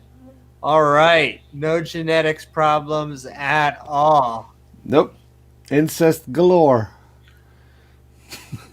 God specifically went in to make sure that the DNA would be okay for that. Yeah, and to start that off, Noah got drunk and naked. Seems legit. I like how Noah meets Gavin. Taking that in. I'm just taking that title in. Yeah. All right. See, just in that sentence, now that we have it confirmed that God is Gavin, drunk and naked. Yeah, works. I forget, dude, the exact line that the Christian said before he left in exacerbation because that Christian didn't want to talk to Gavin was, go Gavin, go take some pills and drink it down. Yeah. That was his line he said before he left. I have a terrible memory-ridden brain, but I have a good memory for terrible quotes for whatever reason. Okay. And Noah began to be... I could have twisted this. I was reading this over and over right before I said it. Yeah, I was like, you could make a joke out of this somehow very easily. And then Noah went and had his husbandman. God, is that your husbandman? No, God, that's not my husbandman. I mean, he is, but this is like my other husbandman. Like, you know... Like, we'll see with, like, Jesus. He's going to have 12 buddies. It'll be fine. He'll be fine. He planted a vineyard. Go figure. And, hey, the channel here thinks it's very hot. We just want to promote it. And Noah began to be a husbandman. And he planted a vineyard. Next to the meth lab. Actually, that makes that whole sentence actually makes sense. Now I think now they're just messing with us because okay. And he drank of the wine and was drunken, and was uncovered with his tent. I feel like I have to break fourth wall for a second. What? So he got drunk. He passed out naked in his own tent. At least he's not. Okay, that is what they're saying within his tent. I guess I'm adding. Oh, my brain just took that up to the next level. Yeah. My brain went the exact same way. Okay, good. I'm not crazy. Okay, You gotta think. You gotta think like Yahweh. Like, just imagine you've had a lobotomy and try to think like that. Well, I thought Noah had morning wood. I mean, I thought that was. To make a tent, you need at least one pole. That's it. A teepee. We call that a teepee, not a tent. But And he was drinking, right? So I mean, and he was next to his husbandman, so we're just putting everything together here. that would make Jesus very sad, Amy. Another thing I Knows find with his husbandman. I know we Jesus can't have very that. sad.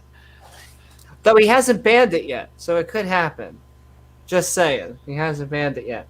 What I do find funny is certain passages that we have to deal with, like just certain stories. I think because we haven't gotten to like the Tower of Babel, how it's just like a line or two, like it's amazing how much grief that we as skeptics, atheists, whatever, have to deal with because a book said like had a single line. And we have to deal with and then they develop pages and pages of theology just to tell you what that means. Yeah, that one, like 2 sentences, but we'll write 40 pages about telling you what it really means. Like the story of Cain and Abel wasn't really that long. No, just not even a half a page, barely. Yeah, at least compared to like Noah or Adam and Eve. I mean, it's one line from Adam knowing his wife, and then the next page, God's making Cain a vagabond. Yeah. And then we just have begotten. It's our favorite word right now, begotten. Sons and daughters. The part that I don't get is that God left us his infallible word, of which we now have dozens of conflicting translations, and thousands upon thousands of people who will tell us what it exactly means, and they all disagree. Yeah. Well, that's not God's fault. I mean, if the text was infallible, they would all read it exactly the same way, I would guess. But maybe that's just me being picky. Yeah, that's why the King James only people say the King James only is infallible, and the rest of them are off. But until you mention to them that King James was bisexual, and in his palace to this day there's a connecting door between his bedroom and his boyfriend's bedroom. And if you mention that to Matt Powell, he may run away, because he did when we did. I mean, they would say, well, I mean, it doesn't mean the Bible is wrong just because King James did some bad things. But you can't say King James was gay, because he'll have a fit. Hey, Matt Powell will have a fit. Yeah, I'm just saying, Jesus is a 30-year-old man. No other prospects. 12 guys following around. 12 dudes. And what's worse, King James went into Parliament and defended his being bisexual with, if it was good enough for Jesus, it should be good enough for me, and then quoted certain verses in the Bible to prove that Jesus was gay. Oh, so he used well, I can't say it's my joke. I'm not the first one. But he used that general joke about Jesus being gay, and he used that as... Yes, and that's on the books. There's a lot of interesting, let's just say, characters, and every once in a while a new schism comes along, or a new charismatic preacher, and then we have to deal with this all over again. There we get our Joseph Smiths and our L. Ron Hubbards, and more fun. All right, so let's see. Frank, and he had a tent. The Curse of Canaan. And Ham, the father of Canaan, saw the nakedness of his father and told his two brethren without, Guys, I saw Dad. He was Yeah. naked. Let me tell you about it. So Ham and his brothers were the first rednecks. Ham saw something and immediately ran outside. Y'all gotta see this. Guys, Dad. Dad's naked. He's Guess what naked. he's Yeah. got between his And legs? He's drunk. got the same thing we got. Go figure. He's got a dick. Traveled into the future to copy it, and according to math, all things are possible. There you go. Hey, we might as well throw in what's it called? Time and space travel, time control. Lost the word there. And Shem and Jebeth took a garment and laid it upon both their shoulders. Aw, that's nice of him. And went backward and covered the nakedness of their father. Why is this even a story? I mean, Yes. I get it, but like, I don't get it. And their faces were backward, and they saw not their father's nakedness. Like, we've killed everyone. We just Yeah. killed everyone, and we came back and we burnt a bunch of animals in sacrifice to our Lord, and now we have to take time and effort to write a passage about us covering up Dad because he's naked. It's even worse. You need to repopulate the earth by committing incest, and suddenly it's weird to see Dad's junk. Yeah, at this That point, doesn't I feel that like doesn't follow. I would have been more horrified by like the everyone being dead. That might be just me. Maybe I just have Yeah. different priorities. I mean, no one wants to see their dad naked, but it's like seeing dad naked, everyone on Earth dying, and we're watching their bodies drown. I can't keep on going up all the way. So No, you're correct. I mean, it's only Alright, one well, genocide. It's really, you know. I mean, know. for God, it's like nothing. It's a walk. James, Any Sunday. what's a genocide between friends? Really? When we think about it. Because I mean, like our friend Smokey said, you know, you can't be mad at God for sending somebody like Hitler because, I mean, God could rain Hitler. Why doesn't he just rain Hitler's down in parachutes all over the world? I mean, he could do Rain that. Hitlers. So, yeah, like the I weather girls. want you to know that if I ever enter the parallel universe where it's raining Hitlers, Well, I mean, yeah, God could do that, right? So hey, just be thankful it's Yeah. not worse. I'm Well, I guess glad thank we- you, God, for only sending one. I mean, And now I have that song in my head with It's the Weather Raining Men. Girls. Yes. I know, but now I'm imagining it with Hitlers. We're at that point in time where in the internet we have reached that point where we have to mention Hitler, but at least it's raining Hitlers, so at least Yeah. it's a good sight to see. in tutus, you know, Hitler's in ballet tutus. They're kinder, softer, gentler Hitlers. Non-violent. Exactly. It's like the nice and cuddly slavery, the nice and cuddly genocide. Yeah. Yeah, like Hitler, he loved animals. He loved Yeah. his dog. There you go. Yeah, until he killed it at the end. Totally kill. Well, Exactly. I mean, yeah. All right, so we went backward. We got some highlighted. It's always fun. That's what I imagine. That sound is what I imagine Moses doing.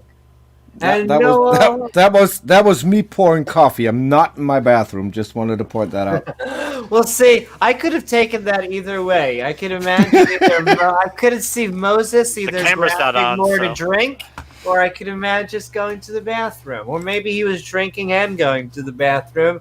I mean, he was a 600-year-old man, so we do have to like cut him a little His slack. prostate probably had some issues, you know. His prostate was probably this big. The size of a 600 beach ball. I just squeaked, but he's 600 years old. I feel bad. Like I a know. beach but- ball in his rectum. That's probably how he stayed afloat. Didn't even need the boat. Oh, ironic. mean- There we go. At Jim's expense, Amy. I mean, but I come on. know. What's the age? What does it matter? It's just a number, Amy. Age is just a number. It could be 600 or 60 or 140. It's just a number, Amy. Get over it. Gotta understand the narrative. The narrative seems a little bit cruel. You can't Right. expect everything to make sense and be factual and add up. You can't connect all the dots. Just move along. Talking about everything making sense, we're about to come to. I'll go to the next chapter. All these chapters we've read, what has made sense? Has there been anything? We are into Narnia. I hate to say it, but we're in deep now. Like, Yeah, we're in batshit crazy level. We passed giants, right? We've passed some cool stuff. Angels having sex with women, giants, animal sacrifice, worldwide flood, you name it, it's sacrifice. coming, yeah. It's coming. Having barbecues. Drunk 600-year-old man. All right. And Noah awoke from his wine. Still don't know why this is important. And knew what his younger son had done to him. He's like, oh, God. Did you see my that is a did bad you look hangover. at my junk? Did you look at my junk? Well, he's like, oh, my goddess. I guess I'm covered. And so this is like an Adam and Eve 2.0. I guess because I'm covered, that means someone saw me naked. This is the second time that no one people are dying, snakes are talking, and these motherfuckers care so much about who has clothes on. Like, I like clothes. I think the moral of the I like story cute is that the sons were right to assist their father there, not to let him wallow in his shame naked, because being naked is very, very bad. God doesn't like naked. Oh, yeah. I don't know why. I mean, it's Of like all an the uncircumcised penis. It just makes God. He quiver. Yeah. I don't Just want to see certain that. things that. I don't wanna see God that does shit. to me. I don't want to see some 600-year-old guy's ball sack. Cover that shit up. And he said, blessed be the Lord, God of Shem and Canaan shall be his servant. Wait, the Canaanites are part of this? I guess All right. they are now. God shall enlarge. I read that correctly. I mean, I sometimes I have to stare at it to read, make sure I'm not going crazy once again. God shall enlarge Japheth, and he shall dwell in the tents of Shem, and Canaan shall be his servant. I'm going to guess he means make enlarge, as in, like, make the population grow, not, like, make Shabbath, like, really big. That's probably a safe bet. Do they have a note on it? So God will learn who will live in Shem, sense again. So you don't think that he's going to make him well endowed? I'm That's not not what that even meant. gonna lie. That is why my head. You saw the gears turning. That's why my brain stopped. Because I was like, "Are you about to give this guy a big endowment? Like, what are you about to enlarge?" Like Henry VIII style with his huge cod piece. We chatted for a while. I kind of got an idea that we think alike a lot. I know. I like your thinking, Peter. Apparently, He thinks with his we Peter. and Yahweh. He's always thinking about the Peter. Hey, Yep. can't go wrong. And Noah lived after flood onto about 350 years. So about Shut up. 950. South Park. And all the days of Noah were 950 years, and he died. Woo! I feel like we could take a breath. My goddess, we finally. That was a long story. Noah. Yeah, we're not to the Long. 120 anymore. They're still living to be really, really old. 900. Yeah, but he was like the old vanguard. Grandfathered in. Longer. Yeah, he was grandfathered in. All right. Noah's grandfather was Methuselah. That was the guy who lived to be 969. The generations. All right. I almost look like the other chat. This would be a good one to leave off, but we'll read this one because it looks like the end of Noah. So I think it's Noah and his sons. And so we're going to be into the book of Genesis. We're on chapter 10. Where did we start? 6? I think start 6. So this will be yeah, we're chapter, up and to we'll 10. pick up. We'll finish this, and we'll pick up 11 in the next. And we're moving along. Moving right along. Yep. Okay. So, and yeah, just a good morning, I guess. Everyone who's waking up on the other side of the world, and good evening to the crazy people right along with us. So, so with that, let's finish this off. Now, these generations of the sons of Noah, Shem and Ham and Japheth, and on to them were sons born the flood. The sons of Japheth, Gomor, and Magah, and Maddah, and Jabin, and Tubal, and Mashach, and Tiras, and the sons of Gumar, and Ashkenaz, and Ribbath, and Tuguf, and the sons of Javan. Oh, we're back into exhibition. I'm curious. It says the sons of Gomer. Is that Gomer Pyle? I think so. I didn't know he was in the Bible. I know, Gomer it's is usually a amazing. woman's It's popping name. up. Because that's Hosea's wife. Ribbath. And Yahweh has two modes. He has, like, he really likes first person mode where he wants to get down and dirty with Adam and Eve, and he has exposition mode where he is just shooting out names and locations and all this stuff at once. So I'll tell you, nothing interesting is happening. Just people begetting and begetting, everybody going out. But there were isles of the Gentiles divided in their lands, everyone after his tongue, after their families, in their nations. And the sons of Ham, Cush, and Mizraim, and Phat, and Canaan. And the sons of Cush, Sibi, Habith, and Sabbath, and Ramah, and Sabbathich, and the sons of Ramah, and Sheba, and Dedan. And the Cush begot Nimrod. He began to be the mighty one in the earth. He was the mighty hunter before the Lord, where it is said, even as Nimrod, as the mighty hunter before the Lord.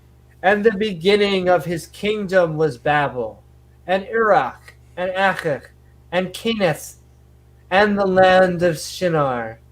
Out of the land went forth Asher, and Nineth, and the city of, that looks like Rehoboth, and Kala, and Rezin, between Nineth and Kala, the same as a great city. And Mizam begat Lodam, and Anam, and Nevim, and Nephitim, and Pelaturisum, and Kalsum. these fucking names are really too much.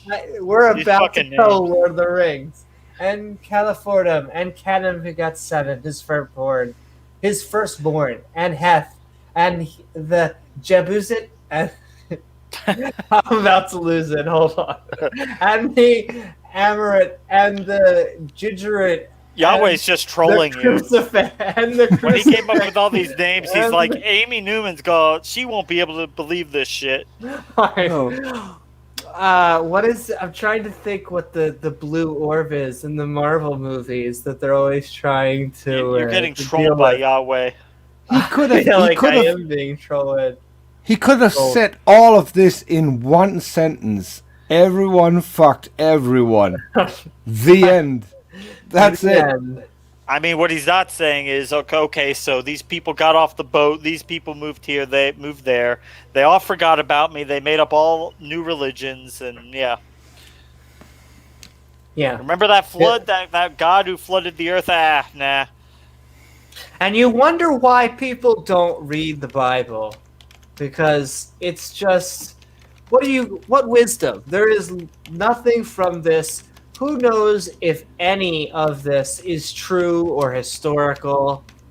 I don't think we've got. I mean, Nimrod is probably the only name so far that would be a historical figure, and Babylon. Everything else, I think, is just. And there probably were some of these that were places, and they just have been wiped off the planet since then.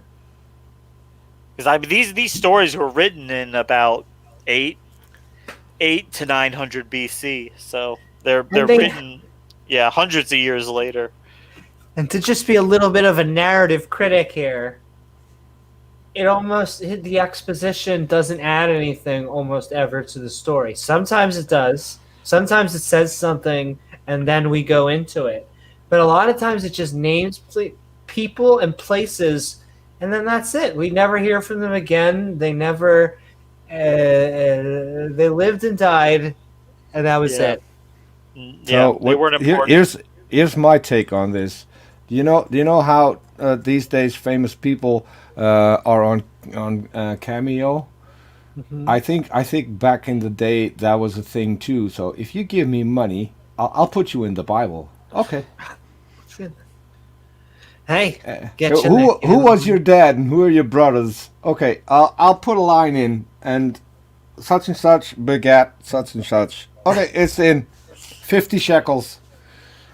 50 shekels, a virgin and a goat, and I'll mention your mother too. Hey, they seem to. There's something about virgins and goats. I don't know what I don't know what it is about being a virgin. Amy and her shekels too. She's always counting her shekels. Hey. I forgot that there's a website online where you can where you can describe a woman, and then it will tell you how many camels you will get for that particular woman. Woohoo! Oh, see, I want to see how much I'm worth. Yes, I need to see if I can find that again. So it's a lot of fun. My favorite website, which I'll always hand out, is whydoesn'tgodhealamputees.com. Always a good one. And so actually so let's finish this, and I'm just going to read it because it's not going to add anything to it, and then we'll have a little discussion on it, and we'll wrap up. Because there you go. This isn't going to be anything new, and nothing really we're trying to, I thought we were going to say, were we going to get into the Tower of Babel for a second? Oh, it's coming up. Yeah, it's coming up soon. Amy, have you read Jer's comment and Randall's? By how many? 50 shekels? How many foreskins is that? What's the? Yeah, we need to find out the exchange rate for foreskins. I think it was 200 foreskins that David brought. I think that was a good amount. And the one after that is good too. I want to know how he collected 200 foreskins. He went around cutting guys. Need like a baby cutting machine. What in the hell? No, he didn't take them from babies. On the battlefield. That's true. Just go on the battlefield. After you kill them, you circumcise them. That way you prove that they're dead. Keep in mind, he was asked to bring 100. He brought 200. Yeah, he was somehow that tells you someone was enjoying themselves. Like in the Lord of the Rings, where he's counting, where forgive me for names, but it's the elf and the dwarf are counting, and they're like 41, 42. He's doing that with foreskins. He's going 43, 44. He's cutting them left and right. Yep. It's just men going, oh my god. All right. I mean, okay. Biblical morality we have going on here constantly. And he was beginning of his kingdom Babel, and Erech and Arad and Calnech in the land of Shimmar. Out of the land went forth ashore, and builded Nineth and the Seir Hubith, though I did read some of that. Caliph and Rezin between Nineth and Kala is the same as the great city. Just in case you guys didn't catch that part. And Mizram begat Lodam and Admar and Lebim and Nephiltim and Platherism and Calithism, out of whom came. I like how they have notations, just in case. And Philotism and Caphatorum and Cadin begat Sidon, his firstborn, and Hedith, and the Jesuith, and the Aramite, and the Giggers of Giga, and the Gigawatts, and the Hivite, and the Ankle, and the Sinite, and the Aramdanite, and the Simmerite, and the Hamadanite. And afterward were the families of the Canaanites spread abroad, and the broader of the Canaanites was from Sidon, as thou comest to Gerar onto Gaza. Hey, we got to Gaza. As thou goest onto Sodom and Gomorrah and Adam and Zebum, even unto Leshai, the descendants of Ham. These are the sons of Ham, after their families, after their tongue, in their countries and in their nations. Unto Shem also, the father of all children, of Ebar, the brother of Japheth the elder. Even to him were children born, the children of Shem, Elam, Asher, and that looks like someone just asphyxiated, and Lud, and Aram, and the children of Aram. Oh, I can hear the puppy. Someone's puppy. Uz, and Hul, and Jether, and Mash, and Aphrodite, and begat Selah, and Selah begat Aber, and unto Aber were born 2 sons. The names of one was Peleg, for in his days was the earth divided, and his brother's name was Joktan. And Joktan begat Almed, and Shephelah, and Hazmeth, and Jerah, and Harmi, and Uzul, and Dixos, and Ubal, and Abanal, and Shiba, and Ophar, and Havilah, and Juba. And all these were the sons of Joktan, and their dwelling was from Mesha, as thou goest on to Sephir, a mount of Desam. And these are the sons of Shem, after their families, after their tongues, in the lands, after their nations. These are the families of the sons of Noah, after their generations, in their generations. And by those were the nations divided into the earth after the flood. And there we go. Yeah, Yahweh's totally Noah. trolling you on that one. Yeah, Noah He's seems laughing his ass off right trolled. now. He's Yeah, laughing at you. I'm so sorry, Antcher. Yes, I absolutely did. Don't mind my little. What'd It she was say? so many names. I think someone's name was Dickola or something. And Dick I sauce. might have made that dick sauce. yeah, and the flood just happened, and now God's realizing I fucked up again. I need these people split up. Yeah. Well, so was that the Tower of Babel? Did we pass the Tower of Babel? That wasn't. No. Just created it. Good. Yeah. I didn't want to. I was hoping. No, that'll be a good chapter to start on, yeah. So, anyone's thoughts? We just survived Noah. That pretty much survived. I think that sums it up. Our So minds are not intact, but we did survive. I know. because of what I do on the YouTubes, I need to read the Bible, but it's mind-numbing at best. I know. Well, exactly. I think the way, even though I think Jim detects this a little bit, and I think someone detected this in the comments section last time. They say, "Why are you disrespecting the Bible?" And I'll be honest, I think that's the only way that's kept us sane. I feel like the humor is the only way that we are not taking the pens and jabbing them through our eyeballs right now. If someone asks me that, I usually respond with, "Have you ever mocked the Quran?" Yeah, well, yeah. If so, you have my answer.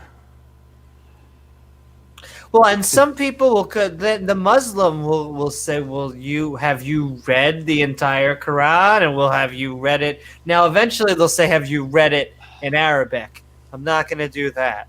Have you read it while high? Have you read it while high? Have you read it, Have you read it in a boat? Have you read it with a goat? Yes, Dr. Seuss. I was just with a fox or in a box. Have you read it here or there? So here's the thing. I've got relatives in Canada and in Alberta, which is pretty much the Bible Belt of Canada. And so they Oh. went there pretty much atheist and are now very firm believers. So I thought I'd be nice, and I bought my cousin when he came over. I bought him the Old Testament in our native dialect, which pretty much reads like a comic book. In Dutch? So yes, in Dutch, in our dialect. That's And kind of awesome. I was a little bit disappointed because he's a Catholic, and he said, "Yeah, but that's the Old Testament." Back then, I didn't know what that meant.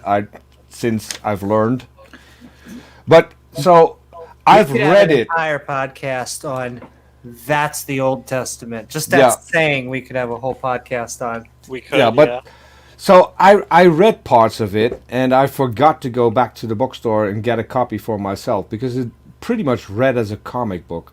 What I would like someone to do, and there are a couple who could do it, is make a translation of the Bible in a Southern accent. I think that would improve the book so much. We'd all enjoy reading it when that happened. Like Foghorn I agree. Leghorn. Have Foghorn Leghorn read the Old Testament. Oh no! Now you know who I want. I want Jeff Goldblum to read the Bible. Do you know Well- who Jeff Goldblum is, Peter? Jeff Okay, if you Goldblum. don't. The actor, yeah. Yeah, the Fly. Yeah. See, There's a I lot. know. And the lovely. Okay, Amy, don't tell anyone. And I'm not sure if it's going to happen, but if it's going to happen, it's going to probably be the best thing I've ever done. So I may be able soon. And if I am able, then Ra will be Cain. So Woohoo! What are you If guys that- doing? if- A documentary or a story? I can't tell anything more yet. Okay. I will make sure everyone knows where to find it if it happens. Aaron Rod has an That's- amazing Ken Hovind voice. I love his Ken Hovind. Really? Oh yeah, Oh, spot I on. like impressions. I like that. Just like the sir Yeah, from Mr. Aaron Rod Batman. does it very well. And all right, so Peter, did you want to shout out your channel? Oh, sure. People can find me on Gonna Go For It on YouTube, youtube.com/Gonna Go For It. And if you go there and watch our last show, we had a kind of cool guest called Amy Newman. So Yes, it was awesome being on. A lot of When were fun. you on there? Just the other day. Oh, okay. My days are blended together, but last Saturday. last Saturday. Last Saturday. Yeah. It was and awesome. so and I'll have to check on it out. on Friday we're gonna have a new episode of Beyond Beliefs with a theist from Romania who chimed in on our comments, and so I invited him and he accepted. And if I can do one more shout out this Sunday, Absolutely. I'll be hosting Arn Ross Quran lessons again. That's on Ooh. Arn Ross channel.